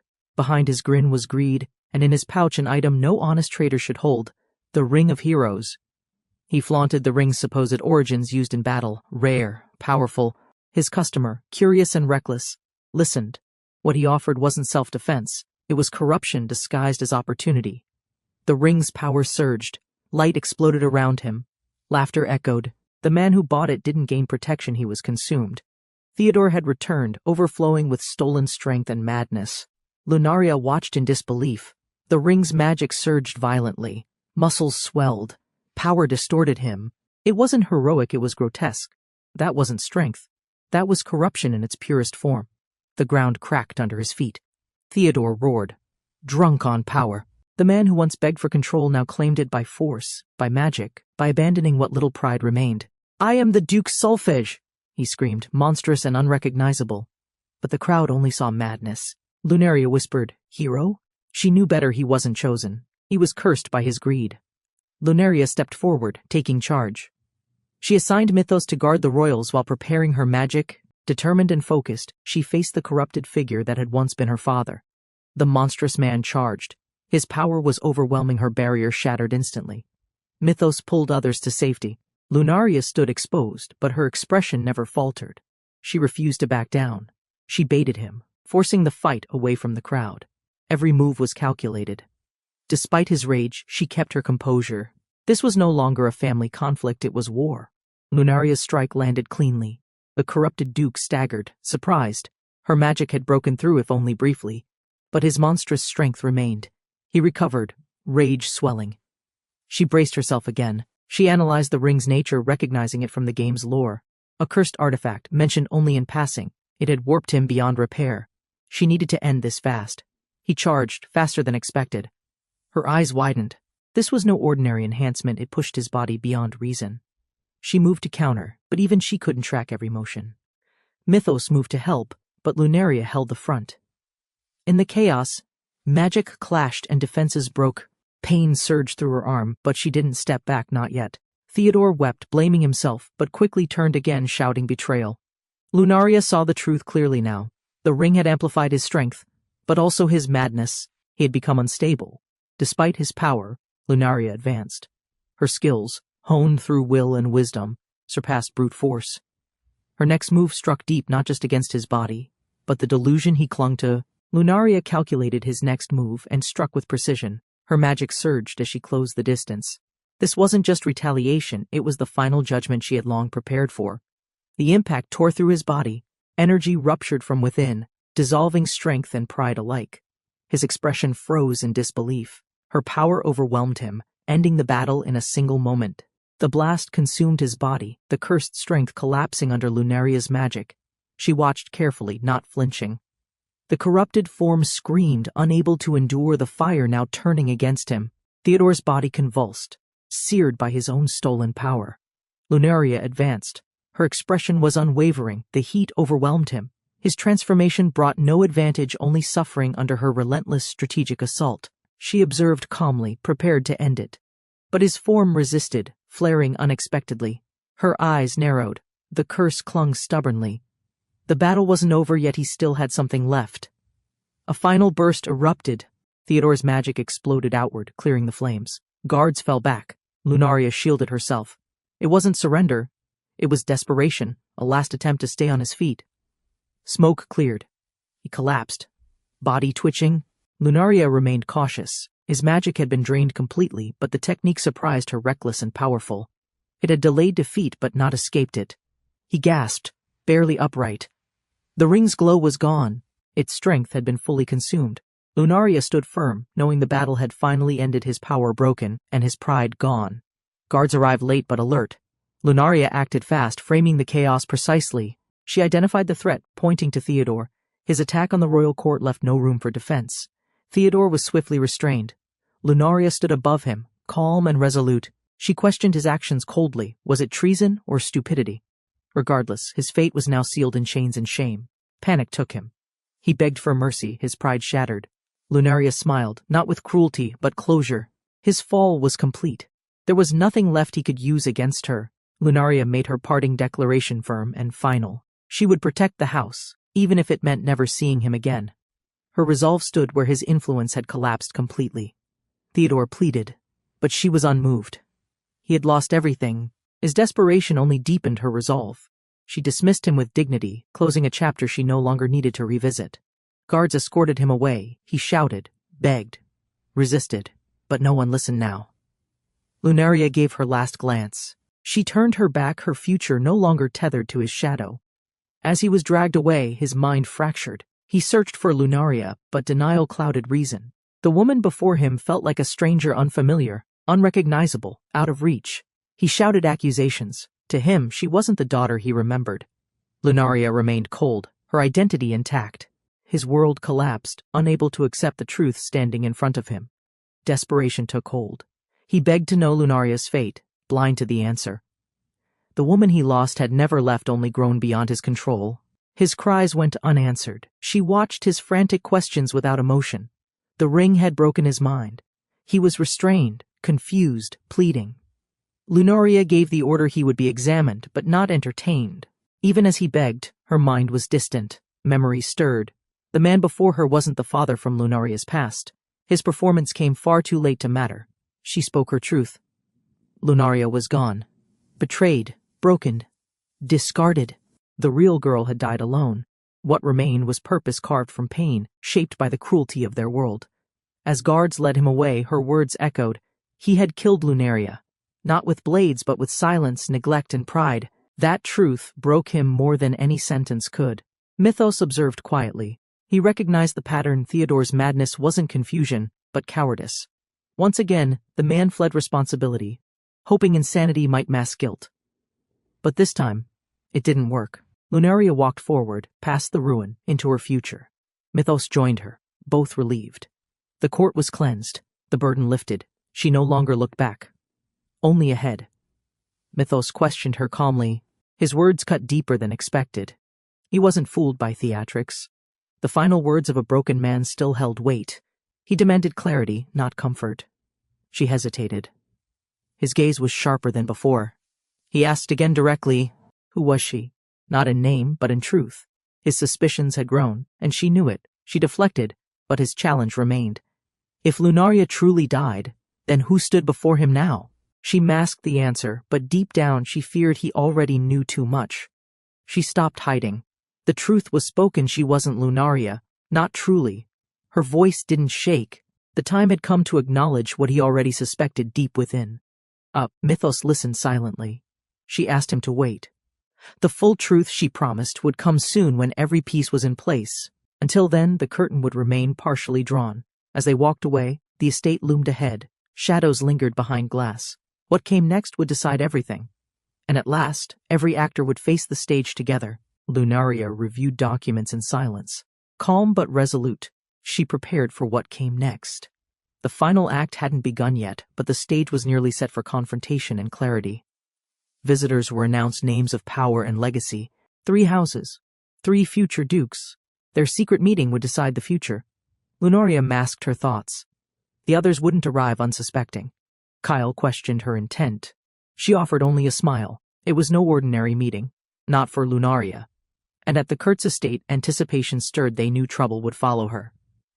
At the Mishgard estate, a message arrived. Recognizing the seal, they acted swiftly. There was no delay. Each house now moved. The Solfege estate was calling, and none would ignore it. The man is smiling, looking at her as he tells that they will go to Solfege estate. Flowers are blooming around them, just like in the middle of spring, begin of summer. As the meeting approached, she reflected in silence. The moment had come to reveal the truth. Pretending further would only risk her plans. Her real identity couldn't be hidden anymore. Mythos's suspicion forced her hand. A vague lie would fail. If he doubted her too deeply, it could derail everything. She decided to speak plainly before his curiosity became a threat. Beyond Mythos, 2 more required honesty. Alicia and Faritas, heads of Mishgard and Kurtz. In the game, they were minor players. But now, they stood on the edge of significance. The characters from the game were shallow, barely developed.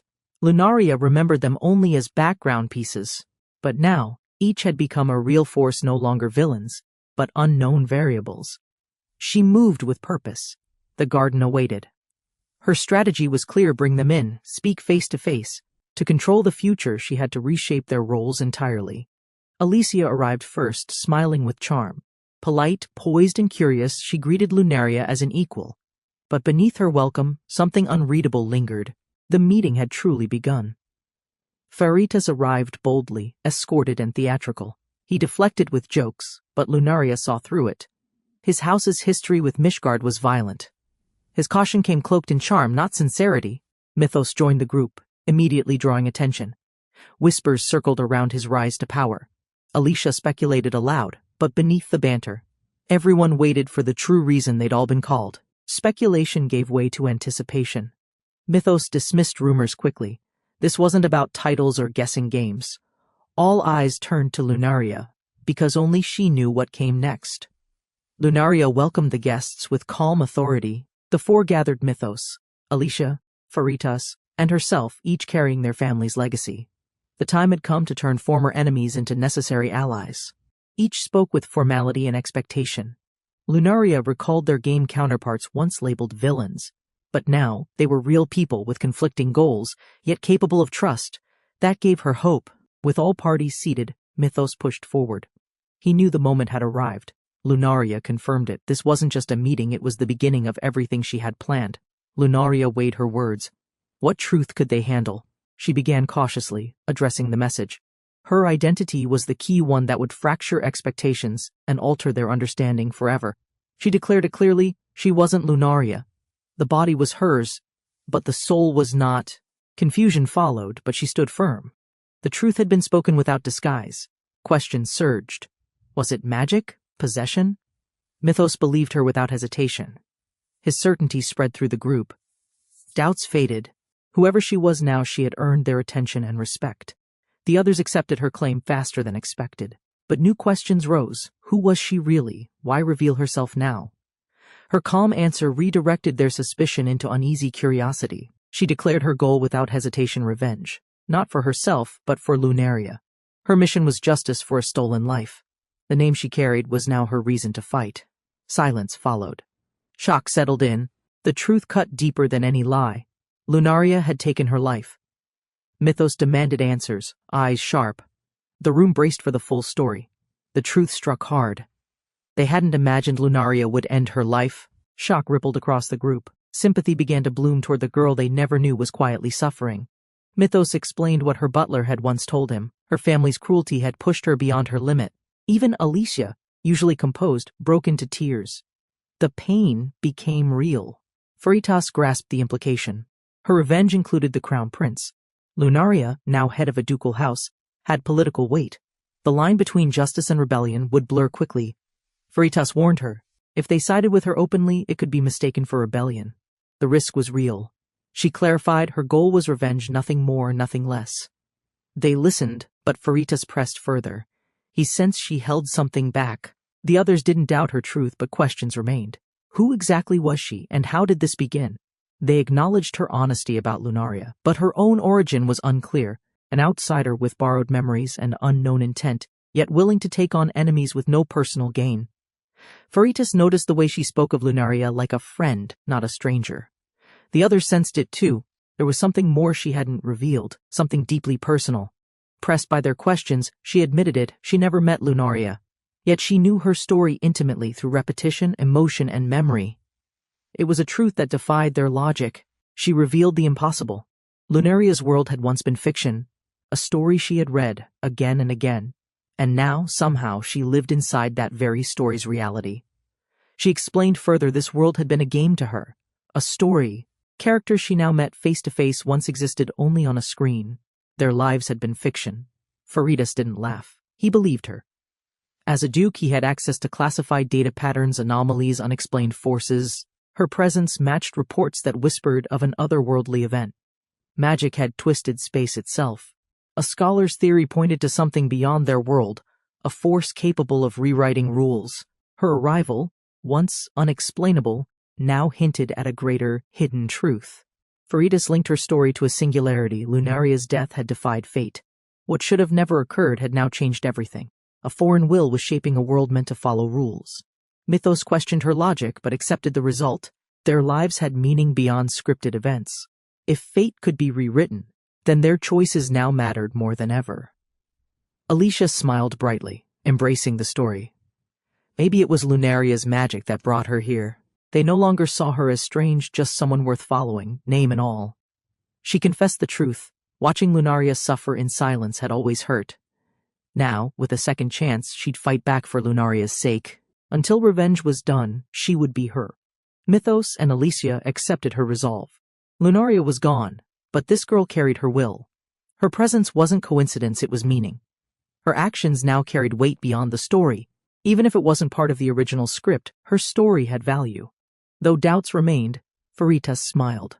She truly resembled Lunaria more than anyone could have predicted. Parting ways, they accepted her role. Though she wasn't truly Lunaria, she carried Lunaria's will. With offers of help and soft farewells, the tea garden grew silent once again. Returning inside, she quietly reflected. Kyle praised the peaceful outcome, but her heart remained unsettled. Some truths needed hiding, yet if duty required it, she'd still walk that path. Kyle sensed hesitation. She deflected with calm words, but doubt crept in. Would he learn what troubled her? That, too, depended on how far the truth must stretch. She chatted lightly with Kyle, concealing deeper worries beneath her smile. With school approaching again, her thoughts drifted to Lunaria's legacy and the people she would soon face again. She steeled herself. Returning to school meant meeting old foes and new dangers. Among them was Mana, the heroine of the game's plot, purifying, smiling, and hiding something dangerous. Mana Primera, reborn from modern Japan, plotted quietly. Everyone existed for her benefit. As her reunion with Lunaria approached, her ambitions and the collision of two reincarnators grew ever closer. With a confident smile, Mana claimed her role as the story's center. To her, everything was a stage, and she alone deserved the spotlight in the world she now ruled. Lunaria stood still as the prince's words hit. He called her presence suffocating, yet she hid the pain. Inside, she was drowning, trapped by roles, rumors, and a future unwanted. While he boasted of pressure, she carried heavier burdens. Rumors weren't baseless, they exposed his cruelty. She recalled the stories, games with lives. His gaze held power, but lacked empathy. He dismissed her completely, speaking down from imagined heights. Lunaria's silence broke with movement fast, precise. The slap wasn't just defiance, it was survival. She would no longer bow to deception. He exploded in fury, shouting about power and destiny. Lunaria stayed silent, watching him unravel. His pride masked insecurity. She felt no fear, only disgust for the boy who'd be king. He mocked her expression, demanding smiles and submission. Yet his words betrayed weakness. As he left, the image of another woman emerged, bright, soft-spoken, and false. Mana, the saintess, returned. In another reality, far from nobility, someone ordinary lived a quiet life, unnoticed. But the screen flickered, the game began, and fate pulled them into a world rewritten by force. Mana, an exhausted office worker, collapsed after overtime. When she awoke, she found herself in a magical kingdom, reborn with powers as the saintess to purify evil beasts. Now named Mana, she grew up in nobility, gradually recalling her past life. Despite her holy status, academy duties and saintess responsibilities consumed her days, leaving no time to enjoy youth. As her final school year began, Mana faced mounting pressures. Work replaced freedom. Though she longed for romance and peace, reality reminded her this life, too, demanded everything she had. As evening fell, Lunaria calmly explained the game's twisted logic. Mana, the saintess, was the ideal heroine, but only at Lunaria's expense. Every plot hole had been written on her back. Lunaria outlined how the game manipulated roles. Mana was rewarded with love and power, while Lunaria played the villain to make it work. Reincarnation wasn't grace, it was an assigned role. Mythos absorbed the truth, confused. If this world mimicked the game, did others come from Japan too? Lunaria stayed composed. This world's fates were never as fictional as they first appeared. Lunaria firmly denied the possibility. Mana's origin from Japan broke the game's logic. That single detail was fabricated fiction, not real. Mythos remained skeptical, but Lunaria knew what the game never explained. They traced Mana's fictional hometown, Hinatashi. It sounded plausible, but didn't exist. If her backstory was built on lies, then the real Mana couldn't come from Japan or even truly exist. Lunaria acknowledged Mana's existence, but questioned her memories. Perhaps Mana believed her origin falsely. Mythos was overwhelmed by layers of contradiction. The truth, tangled in fiction, refused to settle cleanly. Lunaria questioned Mythos's late-night visit. He shifted topics with sarcasm, suggesting a date. She reminded him that school started tomorrow, refocusing on duty.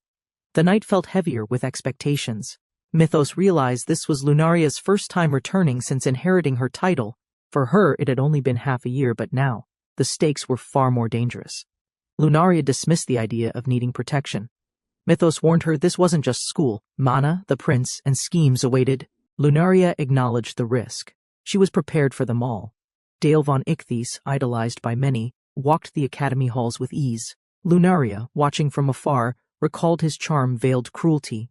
She once admired him before betrayal twisted everything. Dale's affection for Mano bloomed, but resentment toward Lunaria deepened. Cold glares became cruel words. He broke their engagement publicly. Humiliated and scorned, Lunaria stood alone, mocked by the crowd, memories sharpened like blades. Dale, once adored, had conspired in her downfall. Within flames of revenge, Lunaria swore retribution. Her eyes burned. No longer prey, she would rise as hunter. He questioned forgiveness, weighing justice against reason. Though others urged peace, he hesitated. What of Mano? Was she also cruel? No, this world's Mano hadn't wronged Lunaria. Yet doubt lingered. Lunaria stood silent, past pain echoing louder than voices. In this version of events, perhaps she'd fallen before the story began. Now, she would decide the course herself. Returning to school, Lunaria was welcomed with grandeur. Behind her polite smile, resolve brewed. Every gift, every greeting masked old wounds. But she would rise on her terms this time. Lunaria rose with resolve. Time pressed forward, her plan demanded precision. She couldn't be late. Each step she took brought her closer to the moment fate would finally shift. The game's story loomed. Mano, though innocent for now, had once used Lunaria as a stepping stone. Lunaria knew the pattern. Tomorrow began the same dance unless she changed it. Memories clashed with this new world's flow. Events had twisted, shifted early. If inconsistencies existed, she would find them. She had knowledge the others lacked and revenge to ignite. She acknowledged truth, this world's Mana hadn't harmed her. But forgiveness wasn't guaranteed. If Mana stood with Dale, then she too would fall. Lunaria's resolve did not bend for anyone. Even Mythos wasn't exempt. No ally would be spared if they blocked her revenge. Lunaria's fire had awakened. Mythos saw it cold and unshakable. A different kind of royalty. Time tightened its grip. The clock struck. Tomorrow began. Her story rewritten. Eyes locked on fate's door, Lunaria stepped forward. No more victim. The game would start with her rules. Game start, Lunaria declared, cloaked in elegance and vengeance. The time had come. This was no mere return to school, it was her battlefield, and she would strike first. She dressed carefully, slipping into her old uniform. It symbolized more than routine, it was armor. Servants smiled, unaware. Lunaria smiled too, but hers hid sharpened resolve beneath calm grace. "I'm off," she said, stepping into the light. Petals swirled. Her allies wished her well, unaware of the storm she carried. The game had begun, and Lunaria held the script. The carriage rolled forward. Lunaria watched the world shift. This was no ordinary school day. After weeks of planning, her return aligned with the game's clock and her strategy. She recalled the game's structure. Events should still follow the script, but signs of deviation were growing. She had the knowledge, but the world seemed eager to test her control. Mana hadn't made contact with everyone yet. Dale wasn't hostile yet. Lunaria noted the timing. If the story stayed predictable, she'd act when ready. But uncertainty now whispered at the edges. Footsteps echoed across the courtyard. Whispers rippled through the students. Lunaria was arriving. Not everyone was pleased, resentment already stirred. They remembered her fall, but she returned as something new. Jealousy surfaced quickly. Students muttered, judging her from afar. One sneered, calling her a witch. Others feigned fear, but Lunaria didn't flinch. Her presence alone shook their comfort. Mana entered, bright and bold, eyes on Dale. "I'll protect you," she declared. Crowds admired her charm. But Lunaria watched silently. Her rivals were assembling right on cue. Lunaria arrived at Ruva Royal Academy, memories flooding back. Her steps were steady, her gaze sharp. Everything matched her past, yet unease lingered. Whispers began before she entered the gates. As Lunaria walked through the academy grounds, old classmates took notice. Their stares cut deeper than swords. She ignored them, her composure unwavering. But rumors swirled louder with every step. Gossip followed like shadows. Cold eyes, family drama, a duchess reborn. Yet none dared face her directly. Lunaria smirked. Power lay not in reputation, but in how one commands fear. Mythos greeted Lunaria with ease, ignoring her cold dismissal. She rebuked his escort offer, but his persistence drew attention. Rumors spread quickly, two heirs from feared houses, walking together again. Whispers ignited. Astoria's prince and the dreadnought duchess reunited. Mythos smiled, amused by the chaos. Lunaria blamed his radiance for the stares, masking her own unease behind sharp composure.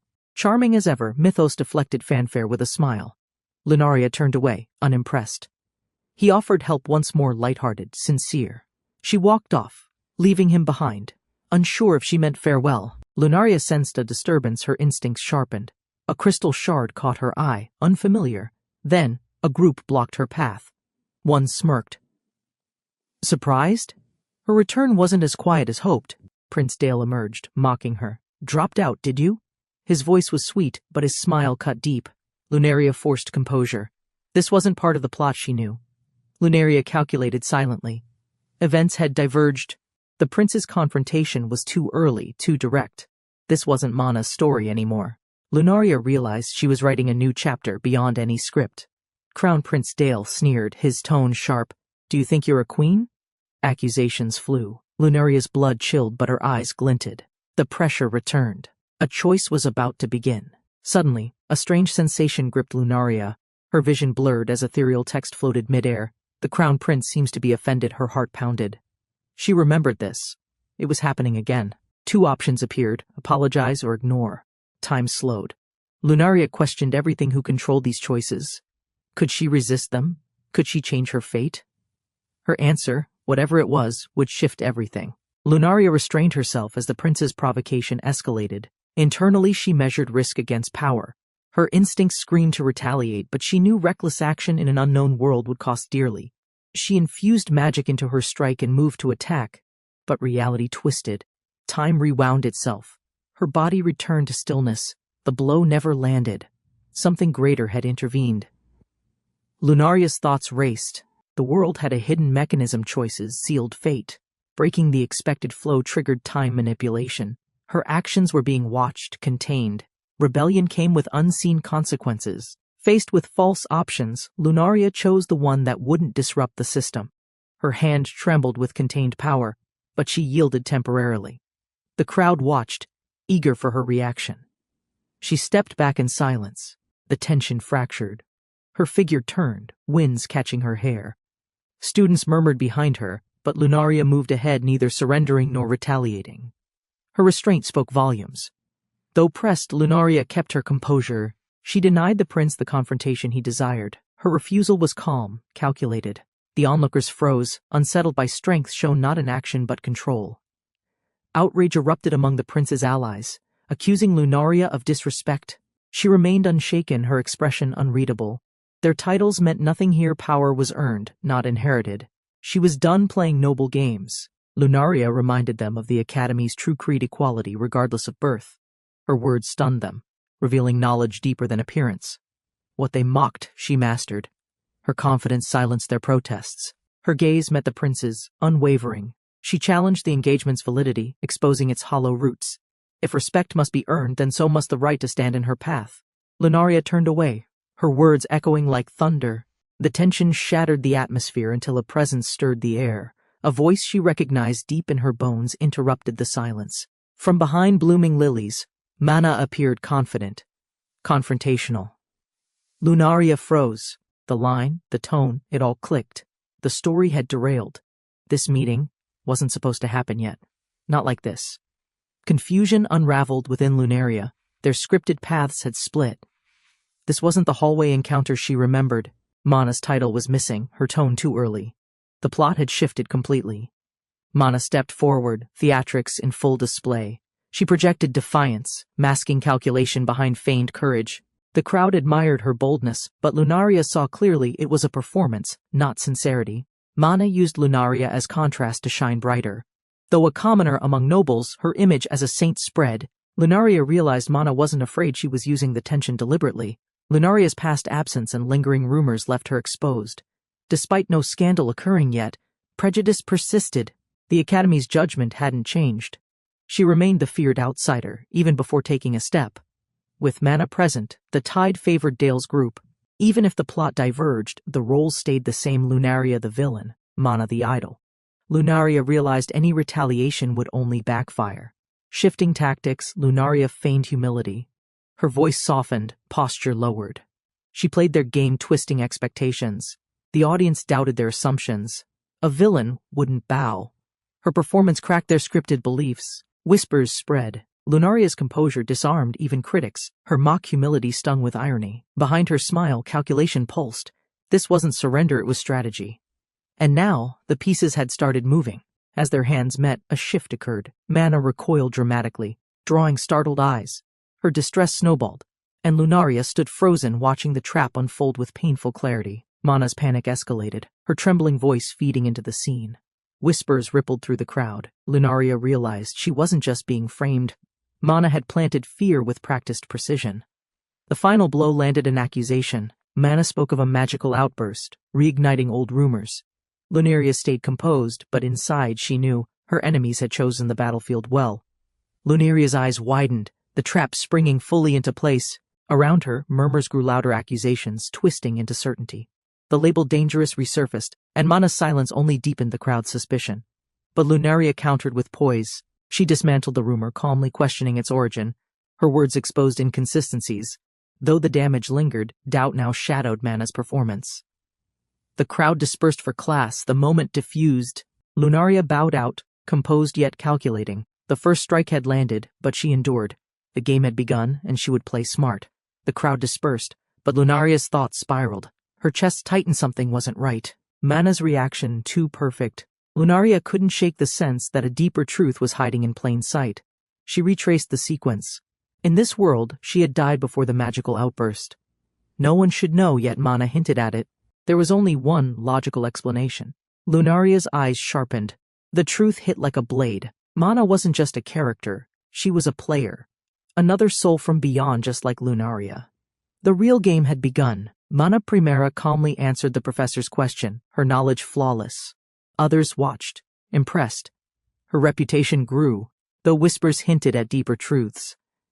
She sat, unaware of eyes full of curiosity. Outside, hidden voices questioned her past. Did Mana play the game? One asked. Doubt crept in. If she wasn't from their world, how could she know so much? Curiosity turned into confrontation. A boy approached. friendly yet strategic. "Let's get along," he said. Mana sensed his intent. She smiled politely, but wariness flickered behind her composed expression. Mana analyzed everything calmly. Revealing herself was risky, especially to a fellow player. Her focus stayed sharp. Dale was the real target. Alliances could wait. She chose to remain distant. Dale explained his plan: observe, adapt, retreat if needed. If provoked, he'd ignore it. If not, all the better. He vowed to blend in unnoticed, playing safely under the surface. But peace proved elusive. Rumors swirled as Mana reappeared at school. Whispers followed her return. She knew subtlety wouldn't save her. Her existence alone drew attention, even when she stayed silent.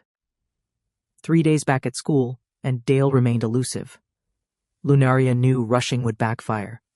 Surveillance circled him. One wrong move, and her influence would fall before she could act. Unexpectedly, attention surrounded Lunaria. Students approached, intrigued or testing her resolve. She welcomed them calmly, calculating. They weren't allies yet. Their curiosity hinted at unrest. The academy was not at peace. A collision disrupted her thoughts. A book spilled familiar, cherished. "It's hers," someone noted. Lunaria's eyes narrowed. Fate or coincidence? This book could become a key. Her revenge might start here. The book revealed a link. A classmate, passionate and genuine, adored the same author. Lunaria listened silently, curious. Bonds formed easily here, but trust? That was still too far away. The girl beamed, dreaming of botany adventures inspired by tales of distant lands. Her excitement overflowed. Lunaria saw someone untouched by politics, by scheming. A rare spark of honesty. The girl apologized, flustered. Lunaria remained poised. She offered kindness but kept her walls intact. As other noble girls approached, Lunaria prepared herself. Reputation, after all, was a battlefield too. Lunaria met old classmates again. They boasted of their new special grade class. She listened quietly. Power dynamics had shifted while she was gone, but her plans were still in motion. They encouraged her to transfer. It sounded like opportunity, but also invitation into a deeper web of expectations. Lunaria nodded with practiced charm, weighing what such a move could cost. Nearby, Rose hesitated. She dreamed of research, but held back, bound by status. Lunaria saw her own past in the girl. Another soul limited not by will, but by walls. Rose walked away, defeated. Her dream felt unreachable. The door to the special grade was closed. Alone, she accepted it. Fate, she believed, had already made its cruel choice. Lunaria paused. She imagined another life, one where they met earlier, laughed over books, grew together. Her words, gentle but firm, urged Rose not to cut off her own path. Lunaria spoke of fate's branches and the power to shape them. Rose listened, heart trembling. A spark returned. Yet deep inside, she whispered she wasn't strong enough to dream boldly. Rose withdrew, overwhelmed by fear. "Don't talk to me," she whispered, running. Lunaria stood still. Her help had backfired. Around her, whispers spread like weeds in fertile ground. Behind closed doors, Rose clutched the book tightly. It still called to her. But doubt chained her heart. Outside, Luna watched calm, composed, but silently marking the cost of caring. Elsewhere, Mana Primera declared her truth. Reincarnated from modern Japan, she claimed destiny itself. Surrounded by plush toys, she vowed her importance. A question hung in the air. What now? Mana tracked her progress like a game. Dale's affection rose, but others remained indifferent. Confused, she questioned why. Her world didn't unfold like the script she thought she controlled. Frustrated, Mana scolded her familiar. Pukluru, she resented being ignored by fate and blamed the game's deviation.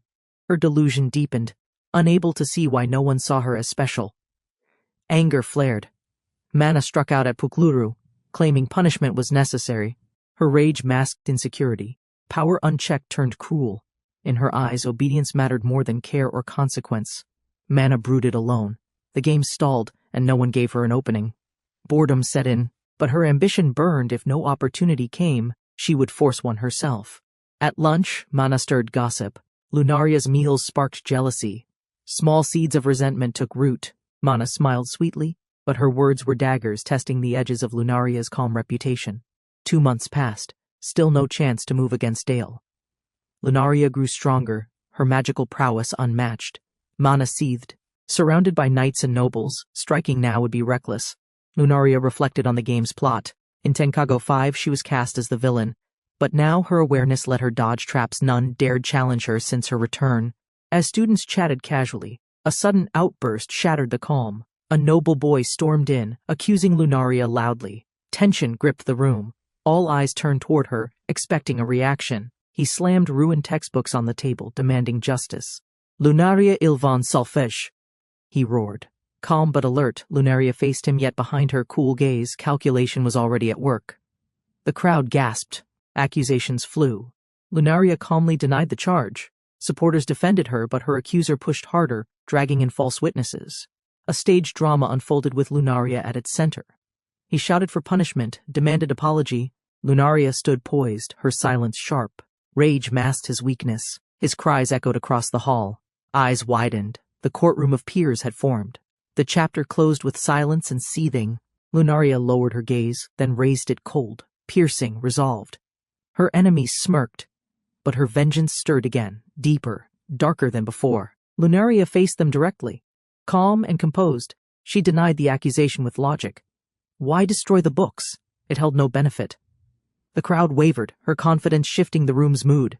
They cried jealousy, called her possessive, spiteful. Lunaria deflected coldly. She advised them to seek the real culprit. Whispers grew. Doubt spread. Eyes turned, wondering if she truly could be innocent.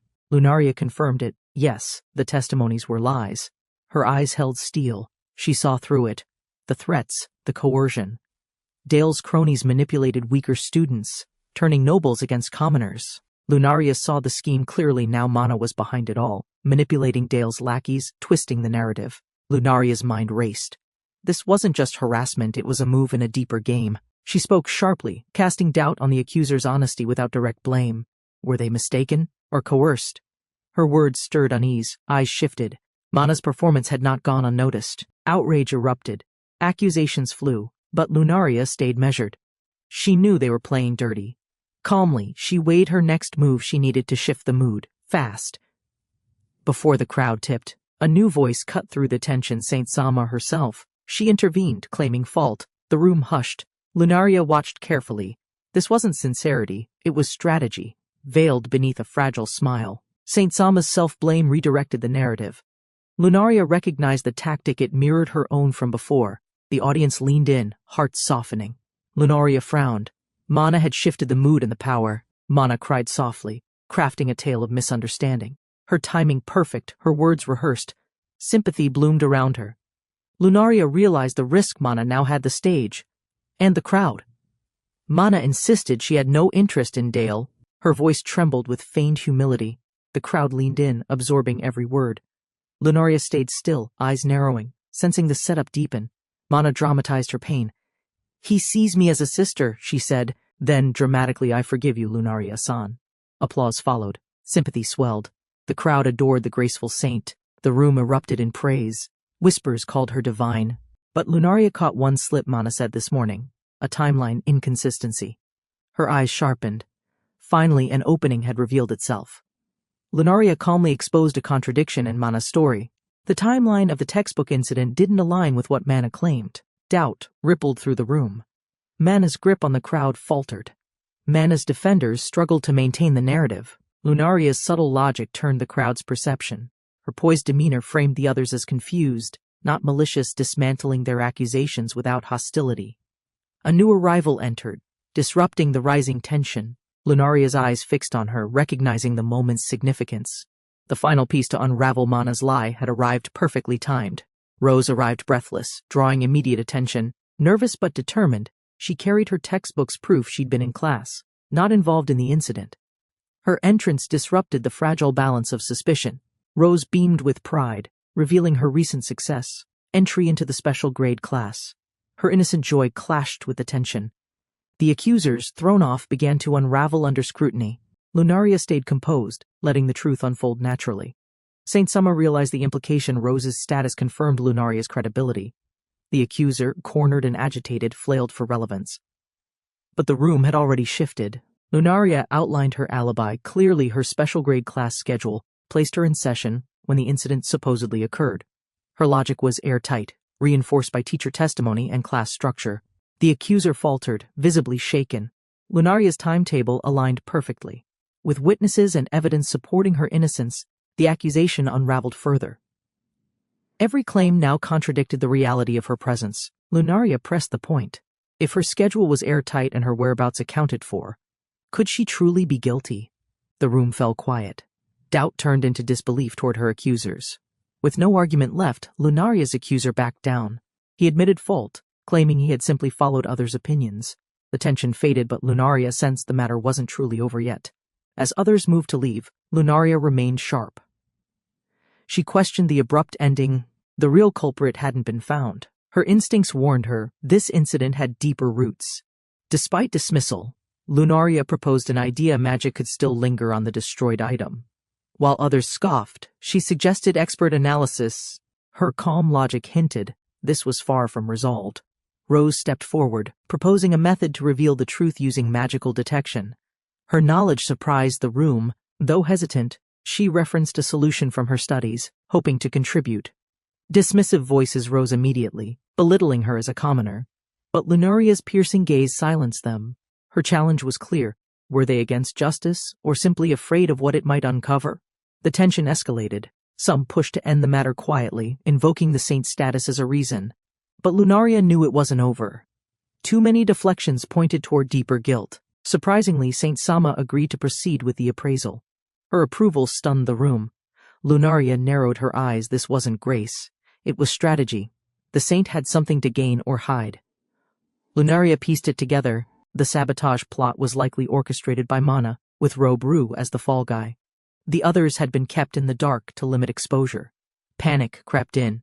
Mana excused herself, assigning blame and responsibility to others. Robru's fear escalated. The crowd moved to secure the evidence, but he knew too well what they'd uncover. Robru, panicked and desperate, lashed out violently. But before his strike could land, Lunaria responded with perfect timing, measured, precise, and backed by magic. The crowd barely registered the motion. In a flash, Robru was blown across the room.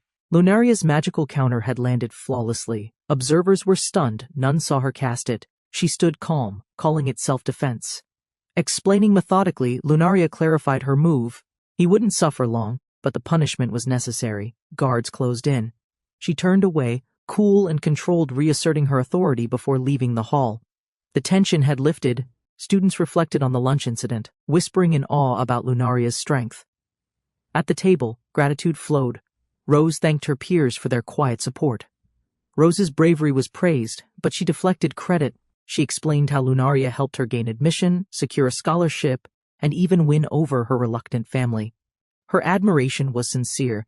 The group teased Rose kindly. Now recognizing her determination, Lunaria smiled faintly, brushing off the praise. But beneath her calm exterior, she appreciated the genuine warmth that now surrounded them. Lunaria reflected quietly. Her daily life, once empty, now held comfort and laughter. Revenge still lingered in her heart, but companionship was becoming harder to ignore. Elsewhere, Mana brooded in her room. Her thoughts twisted. She felt rejected, embarrassed, her grip on control slipping. Even stuffed toys weren't safe from her emotional outburst. Confusion turned to outrage. Mana ranted about injustice, accusing others of wrongdoing while avoiding blame. Her delusion deepened, her view warped by envy, obsession, and a crumbling sense of superiority. Mana's mask shattered completely. Alone and spiraling, she declared Lunaria her enemy, deluded and obsessed with control.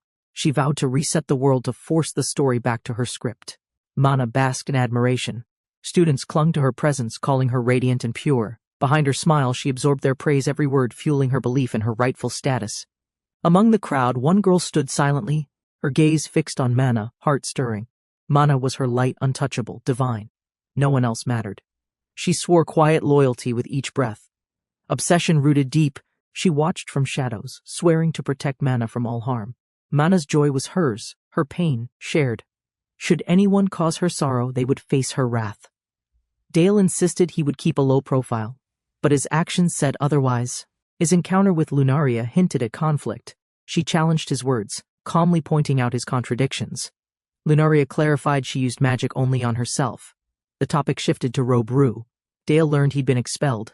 The fallout from the textbook incident was harsher than he expected. Details unraveled. Robru had confessed everything, claiming he acted alone. But Dale doubted it. The setup was too elaborate. Lunaria listened, knowing the truth was deeper than a forced confession. Lunaria knew the truth. Saint Sama had orchestrated everything. Behind her image of purity hid a manipulator. Dale overheard, but remained quiet. The Academy adored the saint, blind to her schemes. Dale processed the theory. Perhaps Mana wasn't Mana.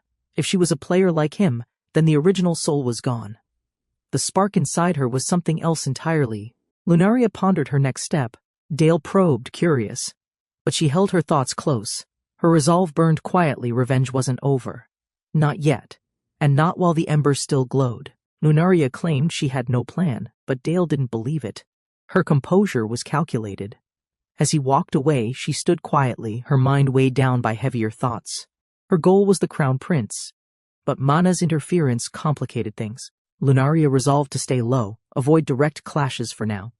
But if provoked again, she knew she'd strike back. Students approached, praising Lunaria's composure. Their respect was genuine. She accepted it with grace. Among them, 2 new names emerged: Marin and Serena. New faces, new variables in her unfolding strategy. Lunaria politely greeted the girls. They soon excused themselves. But once Serena left an impression, her glance lingered too long, too focused. Lunaria noted it, unsure if it was suspicion or curiosity. As the girls walked away, Lunaria sensed something. Serena had studied her too carefully. Was it doubt? Calculation? She dismissed it, perhaps just overthinking. But the thought quietly stayed with her. A month passed. In secret, Serena changed. Alone and furious, she lashed out at a small rabbit, her power-sparked eyes wide, unstable. Something dark within her had awakened. Serena's power lashed out cruelly. Her target, a harmless rabbit, couldn't escape. Her fury boiled over. The earth trembled. She relished control, eyes filled with something no student should ever possess. She watched the result in silence, shaken by her own power. The aftermath rippled in the dirt and water.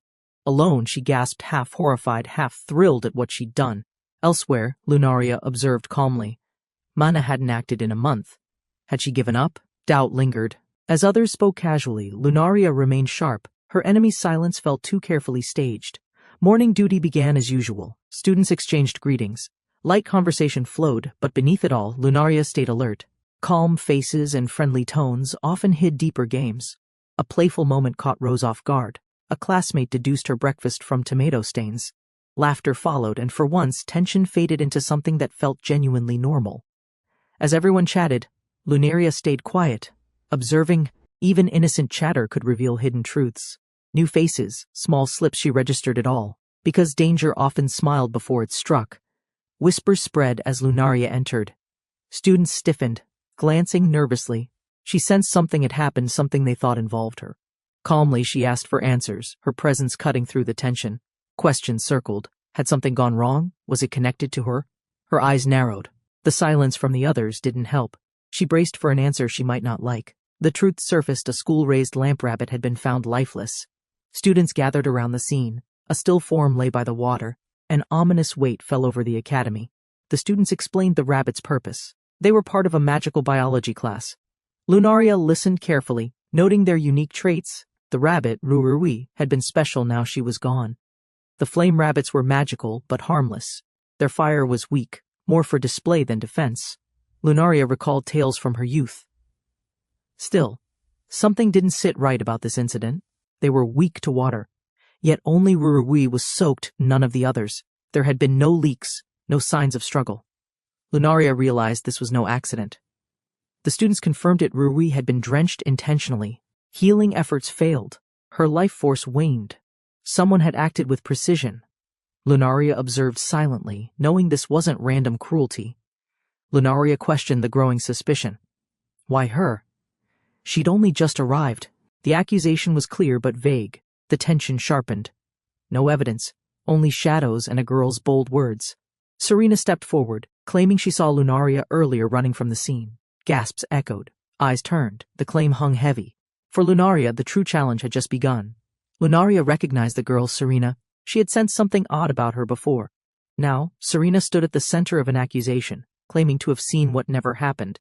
Lunaria denied the claim calmly. She wasn't near the pens. Serena insisted. But something didn't add up. Lunaria realized this wasn't just a misunderstanding. It was intentional, a setup. Mana's influence loomed. Lunaria connected the pieces: Serena's lie, the pattern, the motive. The accusation wasn't isolated. It was strategic, and it proved Mana hadn't retreated, she was simply hiding better. Lunaria stayed composed. If Serena was lying, there had to be a motive or pressure. She refused to let slander spread unchecked. The situation called for subtle but firm response. Inside the pen, a mirror was discovered, a beautiful, ornate item too refined for an ordinary student. Suspicion grew. Lunaria examined it closely. This object didn't belong in a stable. The mirror matched her own. Found broken at the entrance, it stirred unease. Lunaria admitted the resemblance, but something was off. Its placement felt too convenient, too deliberate. Gasps spread through the crowd. Serena stepped forward again, voice sharp.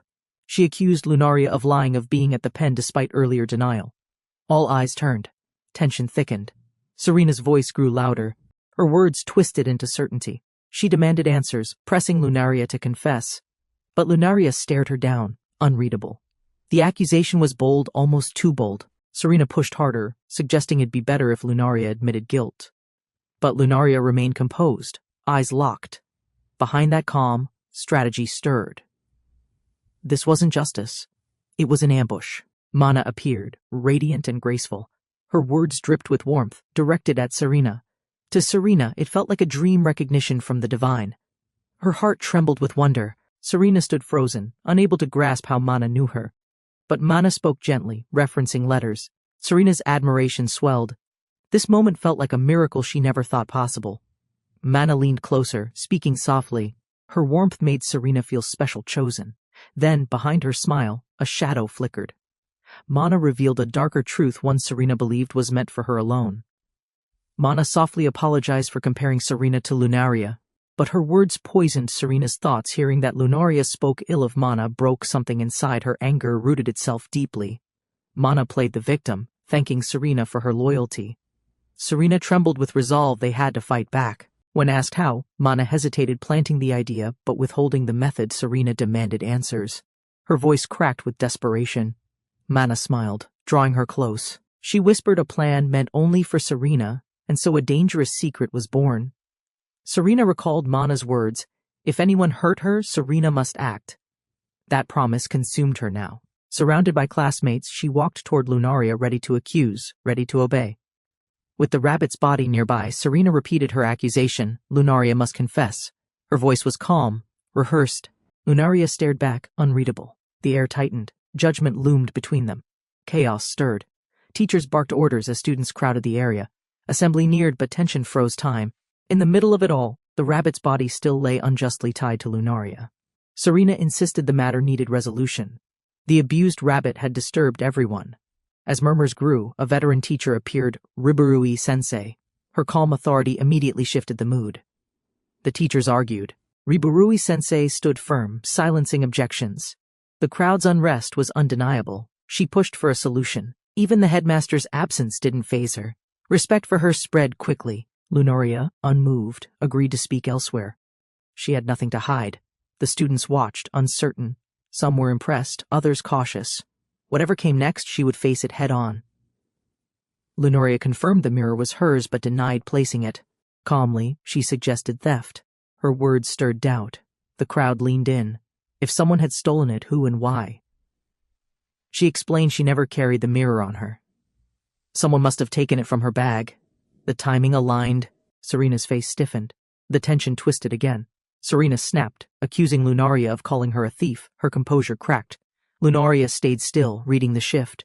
The question was no longer what happened, but who fears the truth. Serena reacted sharply, misreading Lunaria's implication. But Lunaria clarified, she never accused her directly. Still, Serena's defensive reaction only made her seem more suspicious in everyone's eyes. Lunaria coolly stated her absence from the scene. If she wasn't there, logic dictated suspicion should fall elsewhere. Her words cut with precision, leaving Serena cornered by her own narrative. Serena insisted she saw Lunaria fleeing the pen that morning. The crowd murmured. But Lunaria questioned the early timing. Why was Serena up so early?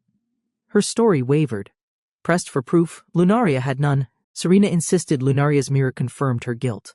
The argument tightened. Both lacked witnesses. Logic alone made Lunaria the likeliest suspect, yet something still felt wrong.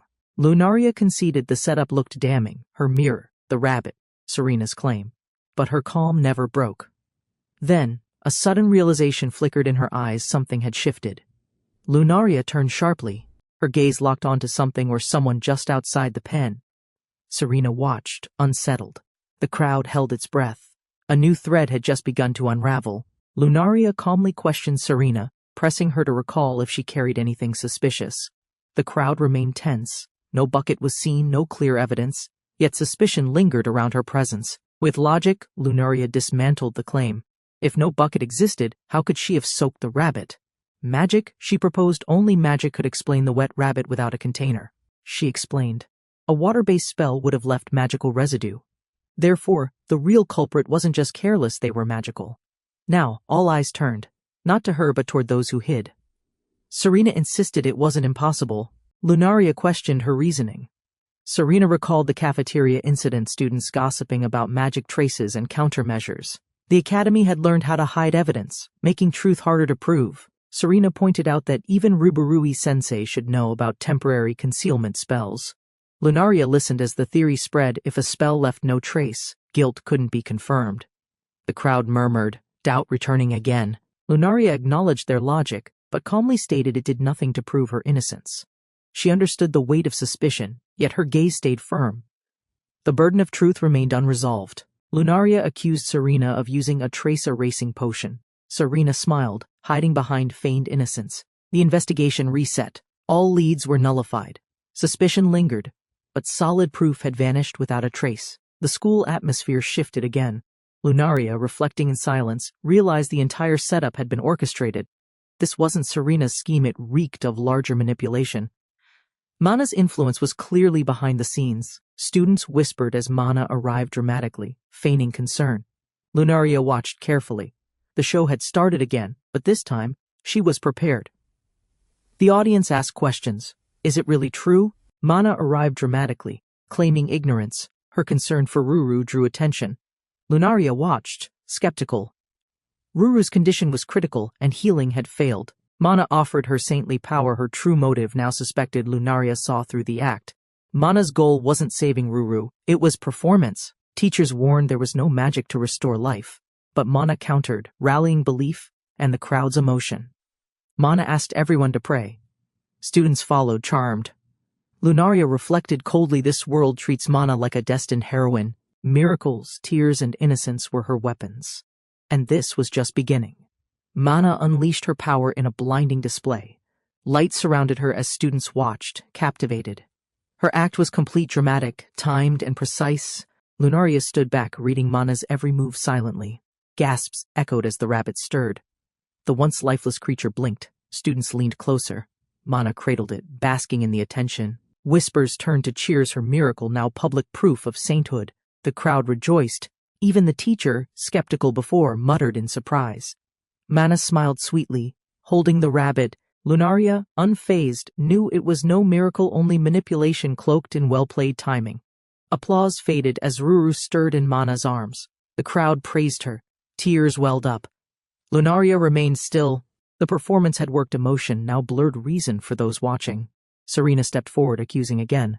Still pretending? She snapped. Lunaria didn't flinch. Doubt twisted around her. The question wasn't innocence but control. The courtroom of public opinion had already turned. Mana cried out, demanding to know who would harm such a helpless creature. Her voice cracked, face contorted. The audience gasped. Her trap was set and tightly closing around Lunaria. Lunaria's calm cracked. Mana collapsed, feigning weakness. Gasps erupted. Lunaria stared, unmoved. The crowd panicked. Serena rushed over, echoed through the courtyard. The illusion of martyrdom was complete. Mana whispered, "Take care of Ruru." Serena clutched her chest in panic. Blame rose again, this time shouted, "This is all your fault." Eyes turned to Lunaria. A verdict unspoken formed. Lunaria stood firm as whispers swelled. "She's so cold," someone murmured. The tide had turned. Mana, playing victim, had won hearts. Lunaria recognized it. Truth was lost to spectacle again. Lunaria questions the logic of the accusation. With no bucket in sight and nothing in her hands earlier, she casts doubt. Observers begin to reconsider the scene's possibilities. The confrontation escalates. Lunaria proposes magic might have been used, but the crowd, aware of magical trace appraisal, Suspects a potion erased evidence. Suspicion remains, but proof still evades them. Lunaria's deductions narrow to a calculated scheme. She realizes the actions weren't random. As another girl enters the scene, the situation deepens. An unseen hand is guiding events. As the crowd murmured, Lunaria stood firm. Serena mocked, but Lunaria calmly declared she had found the truth. Her confidence stirred attention. This wasn't just defense, it was the start of her counterattack. Lunaria requested the mirror again. With precision, she pointed out its shattered form. The damage wasn't incidental, it was deliberate. Cracks spread like a web, revealing intent beneath what seemed accidental. She explained the damage required force, someone had stepped on it. The warped hinge proved it. Lunaria outlined the method clearly. This wasn't neglect. Someone had crushed the mirror with purpose. Lunaria calmly questioned Serena's awareness. The broken mirror must have made a sound. Serena's reaction betrayed her. Her silence wasn't proof of innocence. It hinted at calculated action during chaos. Lunaria outlined Serena's timeline. She accused her of stealing the mirror during lunch, sneaking in during class transitions. Every move, every timing, painted a clear intention to frame Lunaria for malice. She detailed the plan's precision. Early arrival, disguise, potion use, the planted evidence. If unnoticed before school ended, Serena's deception would succeed. But Lunaria had caught the flaw just in time. Lunaria continued piecing together the sequence. Serena faked dropping the mirror and injured the rabbit. But the unexpected magic backfire from the rabbit's flame started unraveling the perfectly timed setup. The rabbit had sensed danger and fired. Though harmless, the light startled Serena. She panicked, moved suddenly, and stepped backward. The mirror, placed too closely, caught the full force. To keep her balance, Serena stepped fully onto the fragile mirror. Her heel shattered it. The accidental act confirmed Lunaria's theory: the only person capable of that damage was Serena. Serena lashed out in anger, but the crowd started seeing the truth. Lunaria calmly pointed out each flaw. Her composure contrasted Serena's panic. It was clear something had gone wrong. Despite mockery, Lunaria pressed forward. She declared she had proof, not speculation. Magic traces remnants from spell usage could identify the true caster. Her confidence began to sway the once doubtful crowd. As whispers spread, Lunaria explained that if magic had been used, traces remained. Serena scoffed, but tension grew. The crowd shifted uneasily. Lunaria's resolve had begun to take root. Lunaria dismissed Serena's attempt to deflect. The culprit's traces may vanish, but not the victims. Her real evidence wasn't the magic cast, but the magic received by Ruru, the rabbit. Serena flinched. Lunaria's point was sharp. If Ruru reacted to an attack, her magic would leave a trace, something unique, unerasable. The audience started grasping Lunaria's angle, shifting tension towards Serena. Lunaria pressed on. Magical creatures, like people, had distinct magical signatures. If Ruru attacked, she left her own magical imprint on the true assailant. Everyone watched. Now Serena had no escape. Lunaria explained Ruru's magic would leave traces just like tomato sauce on her cheek. The truth could be confirmed through Serena's uniform. The room tightened with the weight of proof. Lunaria gave Serena a final chance to confess. The gathered crowd watched silently. Teachers were already preparing an inspection. The tide had turned. Serena's silence began to betray her. Serena finally cracked. Muttering to herself, she dismissed Ruru as useless. Her mask dropped. The room understood now. Serena's guilt was clear. Lunaria had methodically dismantled every lie. Serena mocked the situation, indirectly admitting her guilt. Lunaria pressed for clarity. The crowd began murmuring. Even the teachers were impressed. The truth was clear: Serena was the one behind everything. Students cheered Lunaria's success. The case had been solved. Teachers nodded with approval. The air shifted. Lunaria's calm presence re-established order. But she wasn't finished, not until she understood the motive. Lunaria confronted Serena directly. Her actions wouldn't end with expulsion. Abuse, theft, and deception were crimes. Lunaria asked why. Was it pressure? Fear? She needed answers. The audience waited silently. Serena claimed full responsibility. She insisted no one forced her. Lunaria listened, unconvinced. The truth felt incomplete. The crowd held its breath, sensing the tension deepen with every word. Lunaria pressed further. Serena's excuse: hatred wasn't enough. She implied someone else was pulling strings. Serena stayed firm. Lunaria's sharp words hinted at a deeper manipulation. Doubt grew among the listeners. Serena's reaction faltered. Her silence spoke volumes. Lunaria realized her suspicion might be correct. The real puppet master remained hidden. Eyes narrowed, she asked one final question. Was Serena aware? Lunaria questioned Serena's choice. Why accept being used? Serena hesitated, avoiding her gaze. Her deflection only deepened Lunaria's concern. The truth lay buried beneath layers of guilt and confused loyalty. Serena's answer revealed devotion. She claimed she'd do anything for someone she loved, even if it meant suffering, even if it meant hurting others. Lunaria listened, unsettled by the honesty. Tears streamed down Serena's face. She justified her betrayal as love, even knowing it was wrong. Lunaria stood silent, recognizing the pain of blind devotion. The crowd murmured softly. Serena asked where to go. Guidance room, or elsewhere. Ribururi calmly said she should face the principal. The crowd buzzed. Serena accepted, laughing, masking despair with a smile for the audience. As the students whispered, Serena stepped forward, arms raised. She smiled toward the sky, as if trying to grasp something just out of reach: freedom, redemption, or maybe peace. Ribururi warned her not to stare at the sun. The moment passed silently. The building stood tall, shadows falling long, marking the end of one chapter and the beginning of judgment. Mana unleashed a magical outburst, shaking the room in frustration. In the shadows, her thoughts spiraled. She blamed others, screamed at the silence, and raged against the loneliness tightening around her. Surrounded by magical beasts, Mana broke down. Her companions watched, unsure. She yelled at them, resenting their weakness. To her, they were burdens, distractions from her real goal: becoming queen by conquering Dale. Mana revealed her ambition aloud. She didn't need support, only control. She needed Dale and the people to believe in her. Yet when Pukuru cried, her frustration cracked into confusion and fear. Mana collapsed into frustration, watching her stuffed rabbit fall. Regret and pressure weighed her down. She hadn't wanted chaos, but now, with everything unraveling, she silently resolved to take the next step.